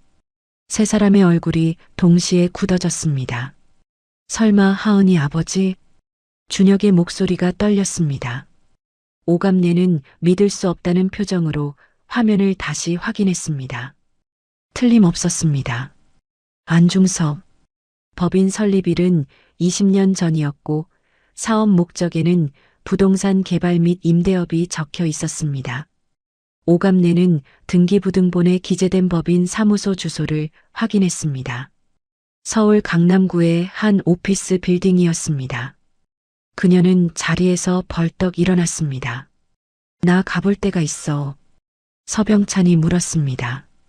어디 가려고? 직접 가서 확인해야겠어. 이게 진짜인지. 오갑내는 외출 준비를 하고 집을 나섰습니다.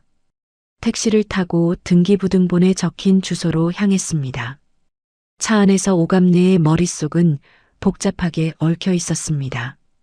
철물점 주인이 건물주라니, 시장 냄새가 난다고 했던 그 사람이 이 건물의 주인이라니, 말이 되지 않았습니다. 30분 후 택시가 강남의 한 오피스 빌딩 앞에 멈추었습니다. 오갑내는 택시에서 내려 건물을 올려다보았습니다. 20층이 넘는 고층 빌딩이었습니다. 로비로 들어가 안내 데스크에서 중섭개발 주식회사 사무실 위치를 물었습니다. 15층이라는 대답을 듣고 엘리베이터에 올랐습니다. 15층에 도착한 오갑내는 복도를 따라 걸었습니다. 중섭개발 주식회사라는 간판이 붙은 사무실 앞에서 멈추었습니다. 유리문 너머로 넓은 사무실이 보였습니다. 직원들이 여러 명 앉아 일하고 있었습니다. 오갑내는 떨리는 손으로 문을 열고 안으로 들어갔습니다. 어떻게 오셨습니까? 접수대 직원이 물었습니다. 오갑내는 더듬거리며 대답했습니다. 저 안중섭 대표님 만나러 왔는데요. 약속이 있으신가요? 아니요, 그냥 왔어요. 급한 일이 있어서. 직원이 잠시 망설이다가 내선 전화를 들었습니다. 몇 마디 대화를 나눈 뒤 오갑내를 안내했습니다. 대표님 사무실로 안내해 드리겠습니다. 오갑내는 직원을 따라 복도를 걸었습니다. 사무실 안쪽 깊숙한 곳에 대표이사실이 있었습니다. 문이 열리고 오갑내가 안으로 들어섰습니다. 넓은 사무실이었습니다. 창밖으로 서울 시내가 한눈에 내려다 보였습니다. 그리고 책상 앞에 한 남자가 앉아 있었습니다. 오갑내는 그 남자를 보고 그 자리에서 굳어버렸습니다. 안중섭이었습니다. 하지만 처음 만났을 때의 그 모습이 아니었습니다. 낡은 점퍼도 작업화도 없었습니다. 대신 깔끔한 정장을 입고 있었습니다. 넥타이를 매고 고급 시계를 차고 대표이사 책상 앞에 당당하게 앉아 있었습니다. 얼굴의 깊은 주름은 그대로였지만 눈빛은 완전히 달랐습니다. 철물점 주인의 눈빛이 아니었습니다. 수십 년간 사업을 해온 사람의 눈빛이었습니다. 안중섭이 천천히 자리에서 일어났습니다. 오갑내를 바라보며 조용히 말했습니다. 어서 오세요, 사돈어른. 오갑내는 입을 열었지만 아무 말도 나오지 않았습니다. 목이 막혀버린 것 같았습니다. 안중섭이 손짓으로 소파를 가리켰습니다. 앉으시죠. 오갑내는 비틀거리며 소파에 앉았습니다. 다리에 힘이 풀려 있었습니다. 안중섭도 맞은편 소파에 앉았습니다. 잠시 침묵이 흘렀습니다. 오갑내가 먼저 입을 열었습니다. 목소리가 갈라지고 있었습니다. 이게 어떻게 된 거예요? 당신이 철물점 하는 사람 아니었어요? 안중섭이 담담하게 대답했습니다. 철물점도 합니다. 아버지 때부터 하던 가게라서 정이 있어서요. 하지만 그게 제 전부는 아닙니다. 오감내의 눈이 커졌습니다. 안중섭이 말을 이었습니다. 사돈어른, 제가 철물점이나 하는 사람이라고 들으셨다죠. 시장 냄새가 난다고도 하셨고요. 오감내의 얼굴이 화끈거렸습니다. 3년 전 처음 만났을 때 자신이 했던 말이 떠올랐습니다. 시장 냄새가 배셨네요. 그 한마디가 지금 이 순간 자신에게 돌아오고 있었습니다. 안중섭이 조용히 말했습니다. 그 사람이 접니다. 철물점 하는 사람, 시장 냄새 나는 사람. 맞습니다. 하지만 이 건물 주인도 저입니다. 사돈어른 병원이 들어가 있는 그 건물, 제 겁니다. 오감내의 얼굴이 창백하게 질렸습니다. 3년 동안 자신이 깔보고 무시했던 사람이 자신의 남편 병원 건물의 주인이었습니다. 임대료를 내고 있던 상대가 바로 이 사람이었습니다. 퇴거 통보는 왜 보낸 거예요? 그건 취소할 수 있는 거 아니에요? 오감내의 목소리에 애원이 섞여 있었습니다. 안중섭은 표정 하나 바꾸지 않고 대답했습니다. 관리비가 3년째 밀려 있습니다. 계약서에 명시된 조건을 위반한 것도 여러 건이고요. 법적으로 문제없는 절차입니다. 그건 제가 몰랐어요. 남편이 알아서 한 거예요. 제발 한 번만 봐주세요. 오감내는 자신도 모르게 소파에서 일어나 안중섭 앞에 무릎을 꿇었습니다. 평생 누구에게도 무릎 꿇어본 적 없는 사람이었습니다.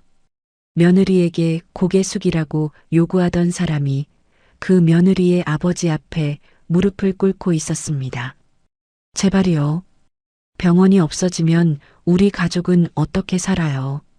한 번만 기회를 주세요. 안중섭은 무릎 꿇은 오감내를 내려다보았습니다.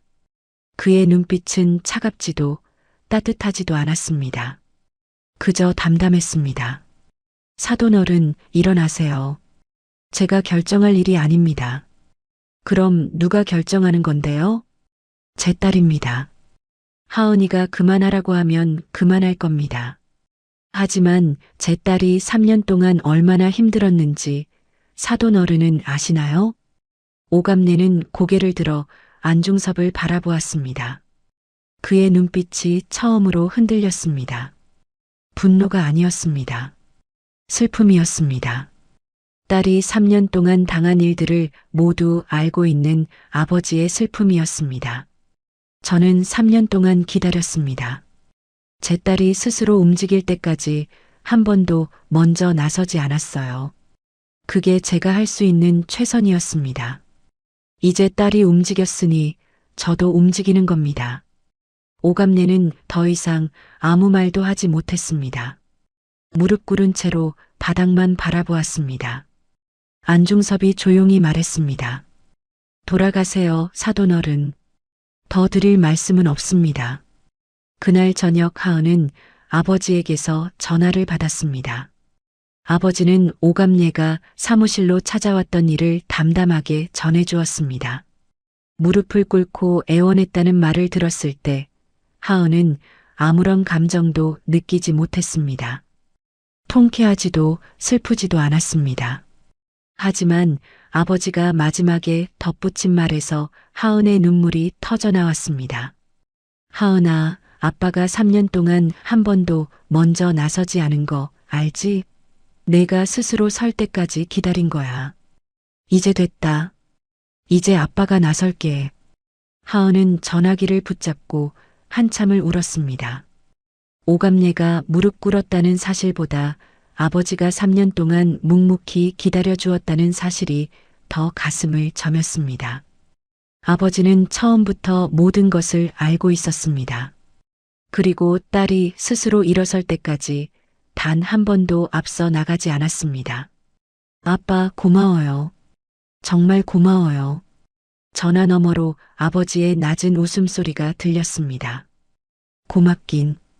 내가 내 딸인 게 아빠는 자랑스럽다. 전화를 끄는 하은은 창밖을 바라보았습니다. 휴대폰에는 남편 준혁에게서 온 부재중 전화가 수십 통 쌓여 있었습니다. 하은은 그 전화들을 보고도 받지 않았습니다. 이제 더 이상 받을 이유가 없었습니다. 며칠이 지났습니다. 서병찬 피부과는 탈세 조사 결과 통보를 받았습니다. 누적 탈루 세금 수억 원 추징, 건강보험공단 허위 청구 환수, 그리고 향후 추가 조사 가능성까지. 병원은 사실상 회생이 불가능한 상태가 되었습니다. 거기에 건물 퇴거 통보까지 겹치면서 서병찬과 오감내는 완전히 무너져 내렸습니다.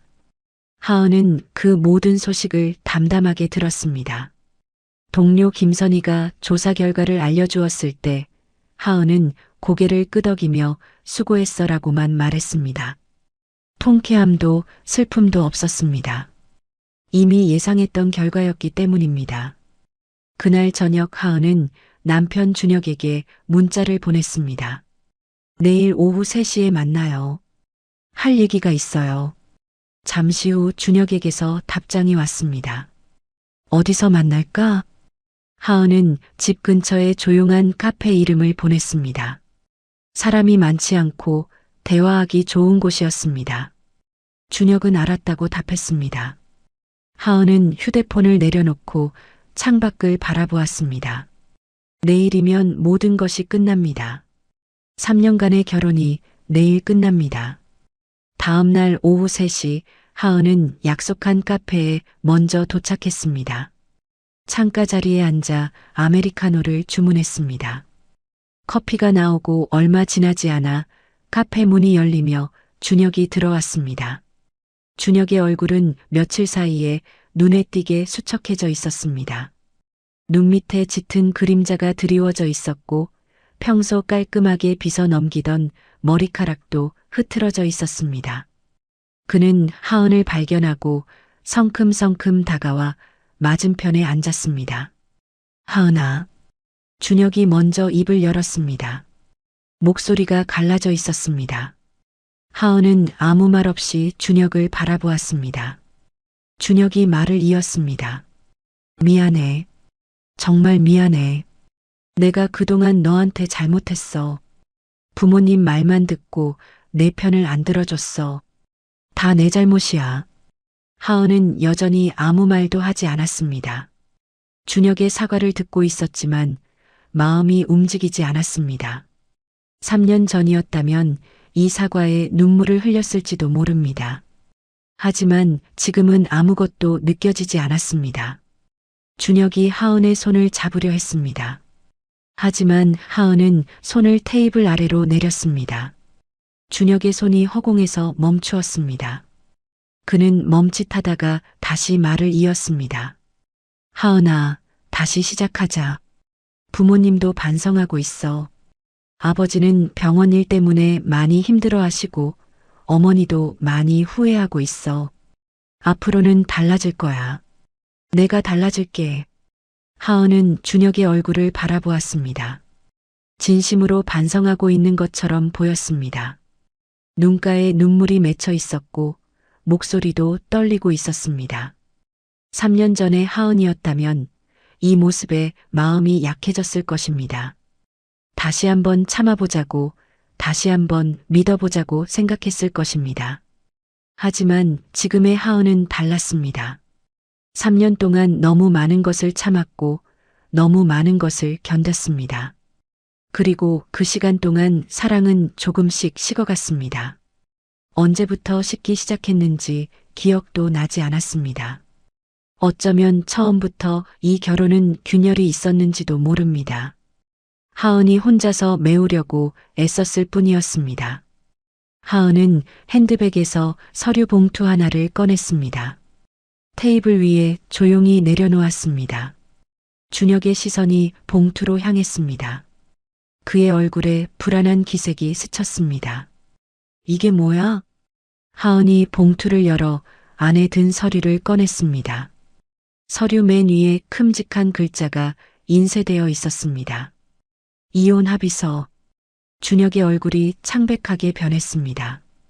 그는 서류를 믿을 수 없다는 표정으로 바라보다가 하은에게 시선을 돌렸습니다. 하은아, 이게 무슨 소리야? 이혼이라니? 하은은 담담한 목소리로 대답했습니다. 어머님이 저한테 각서를 요구하셨잖아요. 친정 부모와 연을 끊으라고요. 저도 각서를 준비했어요. 이 결혼을 끝내겠다는 각서예요. 준혁의 입술이 파르르 떨렸습니다. 그는 서류를 집어들고 내용을 읽기 시작했습니다. 재산 분할, 위자료, 이혼 사유. 모든 것이 꼼꼼하게 정리되어 있었습니다. 하은이 혼자서 준비한 것이 분명했습니다. 하은아, 생각 좀 해봐. 3년인데, 우리 3년이나 같이 살았잖아. 그냥 이렇게 끝내려고? 준혁의 목소리에 애원이 섞여 있었습니다. 하은은 준혁을 바라보며 천천히 말했습니다. 3년이요. 3년 동안 당신 부모님은 제 부모님을 모욕했어요. 시장 냄새가 난다고, 창피하다고, 철물점 집안이라고. 그리고 당신은 한 번도 제 편을 들어주지 않았어요. 준혁이 고개를 숙였습니다. 반박할 수 없었습니다. 하은이 말을 이었습니다. 저한테 절연각서를 내밀었을 때 당신은 뭐라고 했는지 기억나요? 현실적으로 맞는 면도 있다고 했어요. 제 부모를 300만 원에 팔라는 말에 당신은 동조했어요. 준혁이 고개를 들었습니다. 눈가가 붉어져 있었습니다. 그건 내가 잘못했어. 인정해. 하지만 지금은 달라. 앞으로는 정말 달라질 수 있어. 하은은 고개를 저었습니다.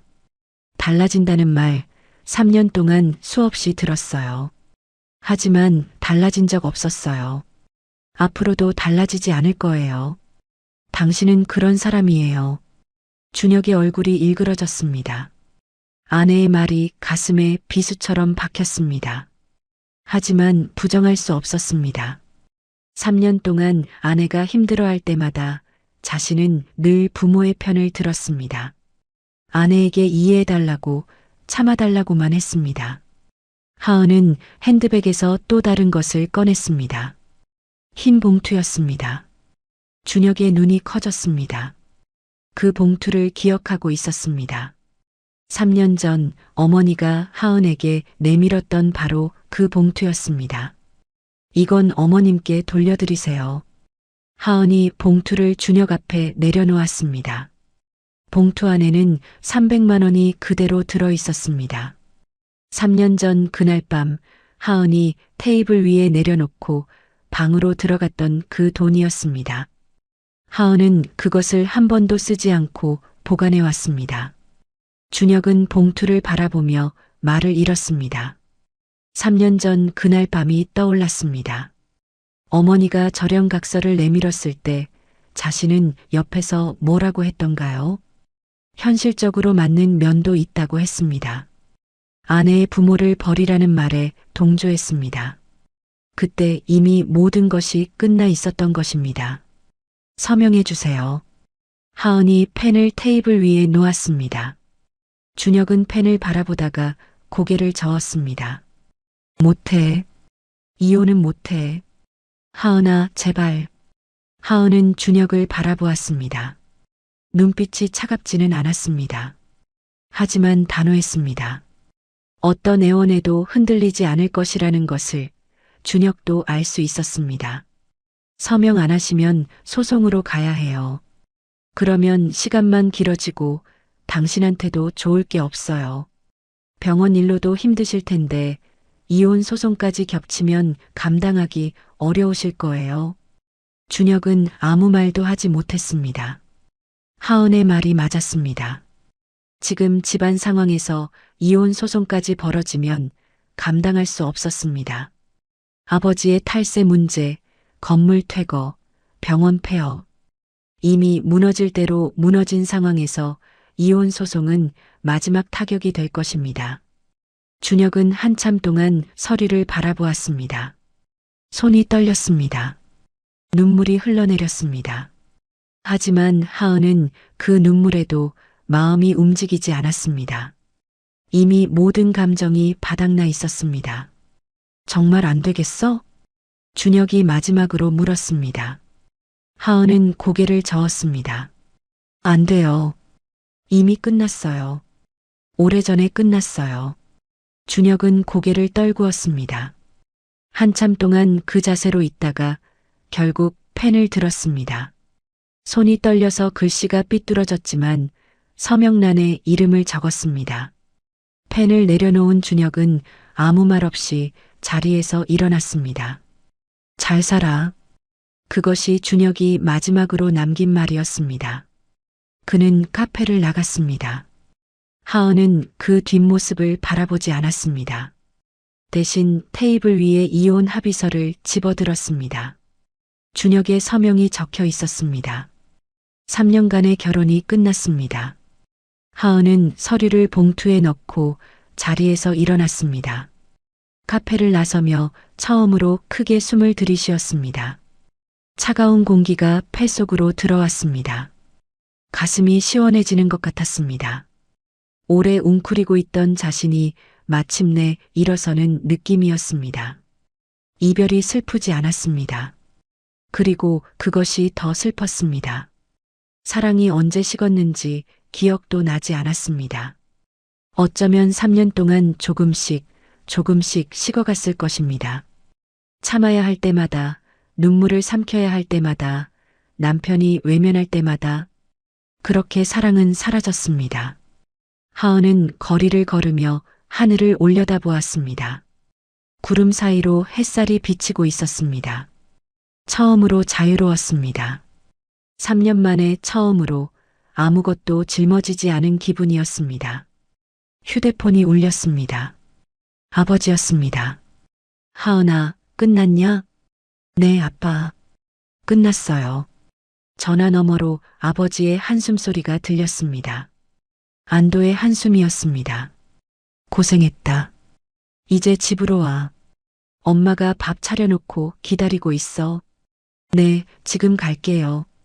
전화를 끄는 하은은 발걸음을 옮겼습니다. 집으로. 진짜 자신의 집으로. 기다려주는 사람들이 있는 곳으로. 걸음이 가벼웠습니다. 3년 만에 처음으로 가벼운 발걸음이었습니다. 한 달이 지났습니다. 서병찬 피부과는 끝내 문을 닫았습니다. 탈세 추징금 수억 원, 건강보험공단 허위 청구 환수, 그리고 건물 퇴거까지 겹치면서 더 이상 버틸 수 없었습니다. 한때 동네에서 가장 번화한 피부과였던 곳은 이제 빈 건물로 남아 있었습니다. 간판은 내려졌고 유리문에는 임대문의 연락처가 붙어 있었습니다. 서병창과 오감래는 큰 집을 정리하고 작은 아파트로 이사했습니다. 명품 가방과 보석은 팔려나갔고 해외여행은 꿈도 꿀 수 없게 되었습니다. 오감래는 더 이상 지인들 모임에 나가지 못했습니다. 얼굴을 들 수 없었기 때문입니다. 서병찬은 하루 종일 방에 틀어박혀 벽만 바라보았습니다. 평생 쌓아온 것들이 한순간에 무너져 내린 충격에서 벗어나지 못하고 있었습니다. 준혁은 다른 병원에 취직하려 했지만 쉽지 않았습니다. 아버지의 탈세 사건이 업계에 퍼지면서 어디서도 선뜻 받아주려 하지 않았습니다. 그는 매일 이력서를 넣고 면접을 보았지만 번번이 거절당했습니다. 이혼한 아내에게 연락해볼까 생각도 했지만 그럴 용기가 나지 않았습니다. 이미 모든 것이 끝났다는 것을 알고 있었습니다. 그리고 하은은 국세청으로 복귀했습니다. 이혼 후 일주일간의 휴가를 마치고 다시 특별세무조사팀 조사관으로 출근하기 시작했습니다. 동료들은 하은을 반갑게 맞아주었습니다. 김선희가 하은의 어깨를 두드리며 말했습니다. 고생했어. 이제 편하게 일해. 하은은 미소를 지으며 고개를 끄덕였습니다. 편하게. 그 말이 가슴에 와닿았습니다. 3년 동안 숨기고 참아왔던 시간이 끝났습니다. 이제는 자신이 누구인지 숨기지 않아도 되었습니다. 어느 토요일 오후 하은은 아버지의 철물점을 찾았습니다. 오래된 골목 끝에 자리 잡은 작은 가게였습니다. 낡은 간판에는 중섭 철물이라는 글자가 희미하게 남아 있었습니다. 하은은 가게 앞에 서서 잠시 그 간판을 올려다보았습니다. 어릴 때부터 수없이 드나들었던 곳이었습니다. 가게 문을 열고 들어가자 익숙한 기름 냄새와 쇠 냄새가 코를 찔렀습니다. 좁은 가게 안에는 못나사, 공구들이 빼곡하게 진열되어 있었습니다. 그리고 계산대 뒤에 아버지 안중섭이 앉아 있었습니다. 아버지는 낡은 점퍼를 입고 있었습니다. 3년 전 시댁에 처음 인사 갔을 때 입었던 바로 그 점퍼였습니다. 여기저기 헤어지고 색이 바래고 기름때가 묻어 있었습니다. 하지만 아버지는 여전히 그 옷을 입고 있었습니다. 아빠, 하은이 부르자 안중섭이 고개를 들었습니다. 딸을 보고 주름진 얼굴에 미소가 번졌습니다. 왔냐? 하은은 계산대 앞으로 다가가 아버지 옆에 섰습니다. 아버지의 점퍼를 바라보며 말했습니다. 아빠, 이 옷 이제 새로 사드릴게요. 너무 낡았어요. 안중섭은 고개를 저으며 웃었습니다. 이 옷이 편해. 새 옷은 뻣뻣하고 어색하더라. 하은은 아버지의 얼굴을 바라보았습니다. 66살의 얼굴에는 깊은 주름이 패여 있었습니다. 평생 일하며 살아온 사람의 얼굴이었습니다. 철물점도 건설회사도 모두 아버지가 땀 흘려 일군 것들이었습니다. 하지만 아버지는 한 번도 그것을 자랑하지 않았습니다. 낡은 점퍼를 입고 작은 철물점을 지키며 묵묵히 자신의 자리를 지켰습니다. 아빠, 그때 왜 말 안 했어요?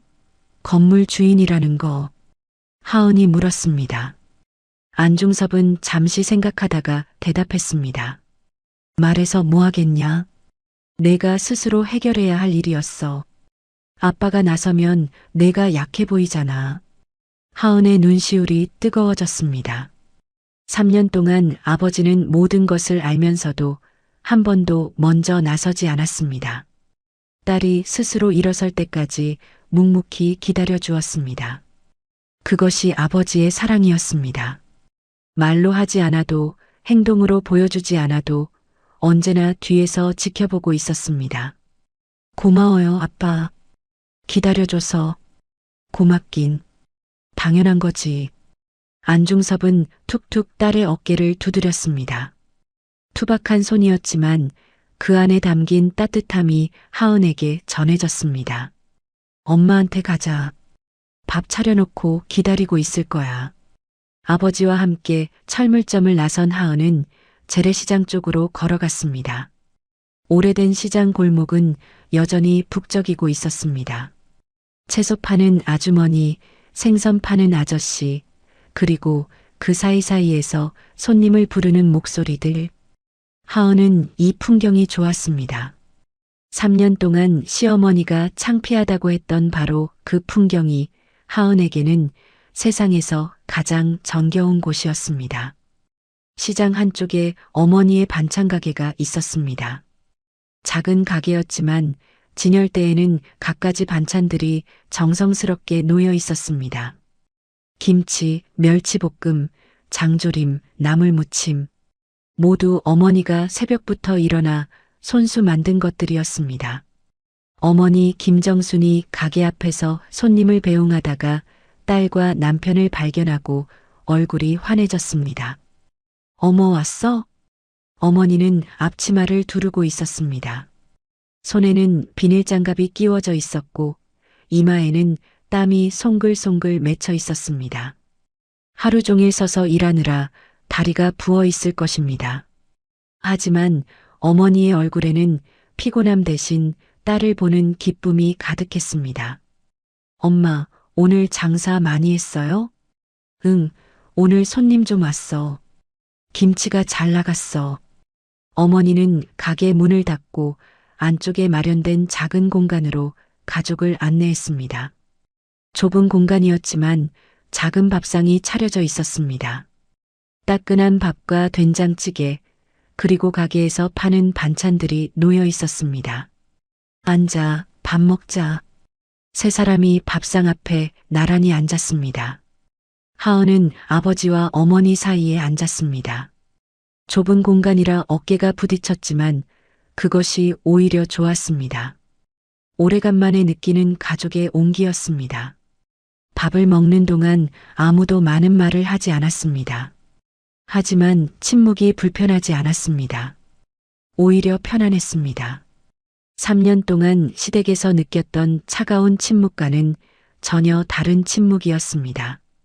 이 침묵 안에는 서로에 대한 믿음과 사랑이 담겨 있었습니다. 밥을 다 먹고 숟가락을 내려놓은 하은은 아버지의 손을 잡았습니다. 거칠고 투박한 손이었습니다. 수십 년 동안 일하며 굳은 살이 박힌 손이었습니다. 하은은 그 손을 꼭 쥐며 말했습니다. 아빠, 저 이제 아빠 딸이라고 먼저 말할 수 있어요. 안중섭이 딸을 바라보았습니다. 무슨 뜻인지 바로 이해했습니다. 3년 동안 시댁에서 부모를 숨겨야 했던 딸, 철물점 집안이라고 무시당하면서도 참아야 했던 딸. 이제 그 딸이 당당하게 자신의 부모를 말할 수 있게 되었다는 것입니다. 그래, 그래야지. 안중섭의 목소리가 살짝 떨렸습니다. 어머니 김정순도 눈시울이 붉어져 있었습니다. 하지만 누구도 울지 않았습니다. 대신 서로를 바라보며 미소 지었습니다. 말하지 않아도 알 수 있었습니다. 이제 모든 것이 괜찮다는 것을요. 해가 기울기 시작했습니다. 하은은 부모님과 함께 시장 골목을 걸어 나왔습니다. 저녁 노을이 하늘을 물들이고 있었습니다. 붉은 빛이 오래된 시장 건물들 위로 퍼져나갔습니다. 하은은 그 풍경을 바라보며 깊이 숨을 들이쉬었습니다. 나 먼저 갈게요. 내일 또 올게요. 하은이 부모님에게 인사했습니다. 안중섭이 고개를 끄덕였습니다. 그래, 조심해서 가라. 어머니 김정순이 하은의 손을 잡으며 말했습니다. 밥 잘 챙겨 먹고 힘들면 언제든 와. 하은은 고개를 끄덕이고 돌아섰습니다. 시장 골목을 빠져나와 큰 길로 향했습니다. 걸으면서 핸드백 끈을 매만졌습니다. 핸드백 바깥쪽에는 사원증이 걸려 있었습니다. 국세청 특별세무조사팀 조사관 안하은. 접히지 않은 채 당당하게 걸려 있었습니다. 3년 전 챕터 하나가 시작될 때 그 사원증은 핸드백 깊숙이 접혀 들어가 있었습니다. 아무도 모르게, 아무에게도 보이지 않게. 하지만 지금은 달랐습니다. 사원증은 펼쳐진 채로 가방 바깥에 걸려 있었습니다. 누구에게나 보이도록 당당하게. 하은은 사원증을 내려다보며 미소 지었습니다. 그 작은 카드 한 장이 3년간의 여정을 담고 있었습니다. 접혀있던 시간, 숨겨야 했던 시간, 참아야 했던 시간, 그리고 마침내 펼쳐진 시간. 모든 것이 이 사원증 하나에 담겨 있었습니다. 집으로 돌아가는 길, 하은의 발걸음은 가벼웠습니다. 분노도, 복수심도, 억울함도 이제는 없었습니다. 남아있는 것은 평온함 뿐이었습니다. 자기 자신으로 완전히 돌아온 사람의 평온함. 더 이상 누구의 며느리도 누구의 아내도 아닌 그냥 안하은으로 살아가는 평온함이었습니다. 하늘에 별이 하나둘 떠오르기 시작했습니다. 하은은 걸음을 멈추고 밤하늘을 올려다보았습니다. 별빛이 반짝이고 있었습니다. 3년 전 그 밤에도 별이 떠 있었습니다. 절연각서를 받았던 그 밤, 창밖을 바라보며 다짐했던 그 밤. 이제 그 밤은 지나갔습니다. 새로운 밤이 시작되고 있었습니다. 하은은 다시 걸음을 옮겼습니다. 내일도 출근해야 합니다. 조사할 파일들이 쌓여 있고 만나야 할 사람들이 있습니다. 평범한 일상이 기다리고 있습니다. 하지만 그 평범함이 이제는 좋았습니다. 숨기지 않아도 되는 평범함, 참지 않아도 되는 평범함. 그것이 하은이 3년 동안 원했던 전부였습니다. 핸드백에 걸린 사원증이 가로등 불빛에 반짝였습니다. 국세청 특별세무조사팀 조사관 안하은. 이제 그 이름은 더 이상 숨겨진 비밀이 아니었습니다. 세상 누구에게나 당당하게 말할 수 있는 하은 자신의 이름이었습니다. 오늘 이야기가 마음의 작은 울림으로라도 남았다면 가끔 이곳에 다시 들러주셔도 좋겠습니다. 여유가 되신다면 사연의 주인공에게 따뜻한 한 줄 남겨주세요. 그 마음이 누군가의 내일을 버티게 해줄지도 모릅니다. 당신의 오늘과 내일을 진심으로 응원합니다. 여기는 실화 보따리였습니다. 감사합니다.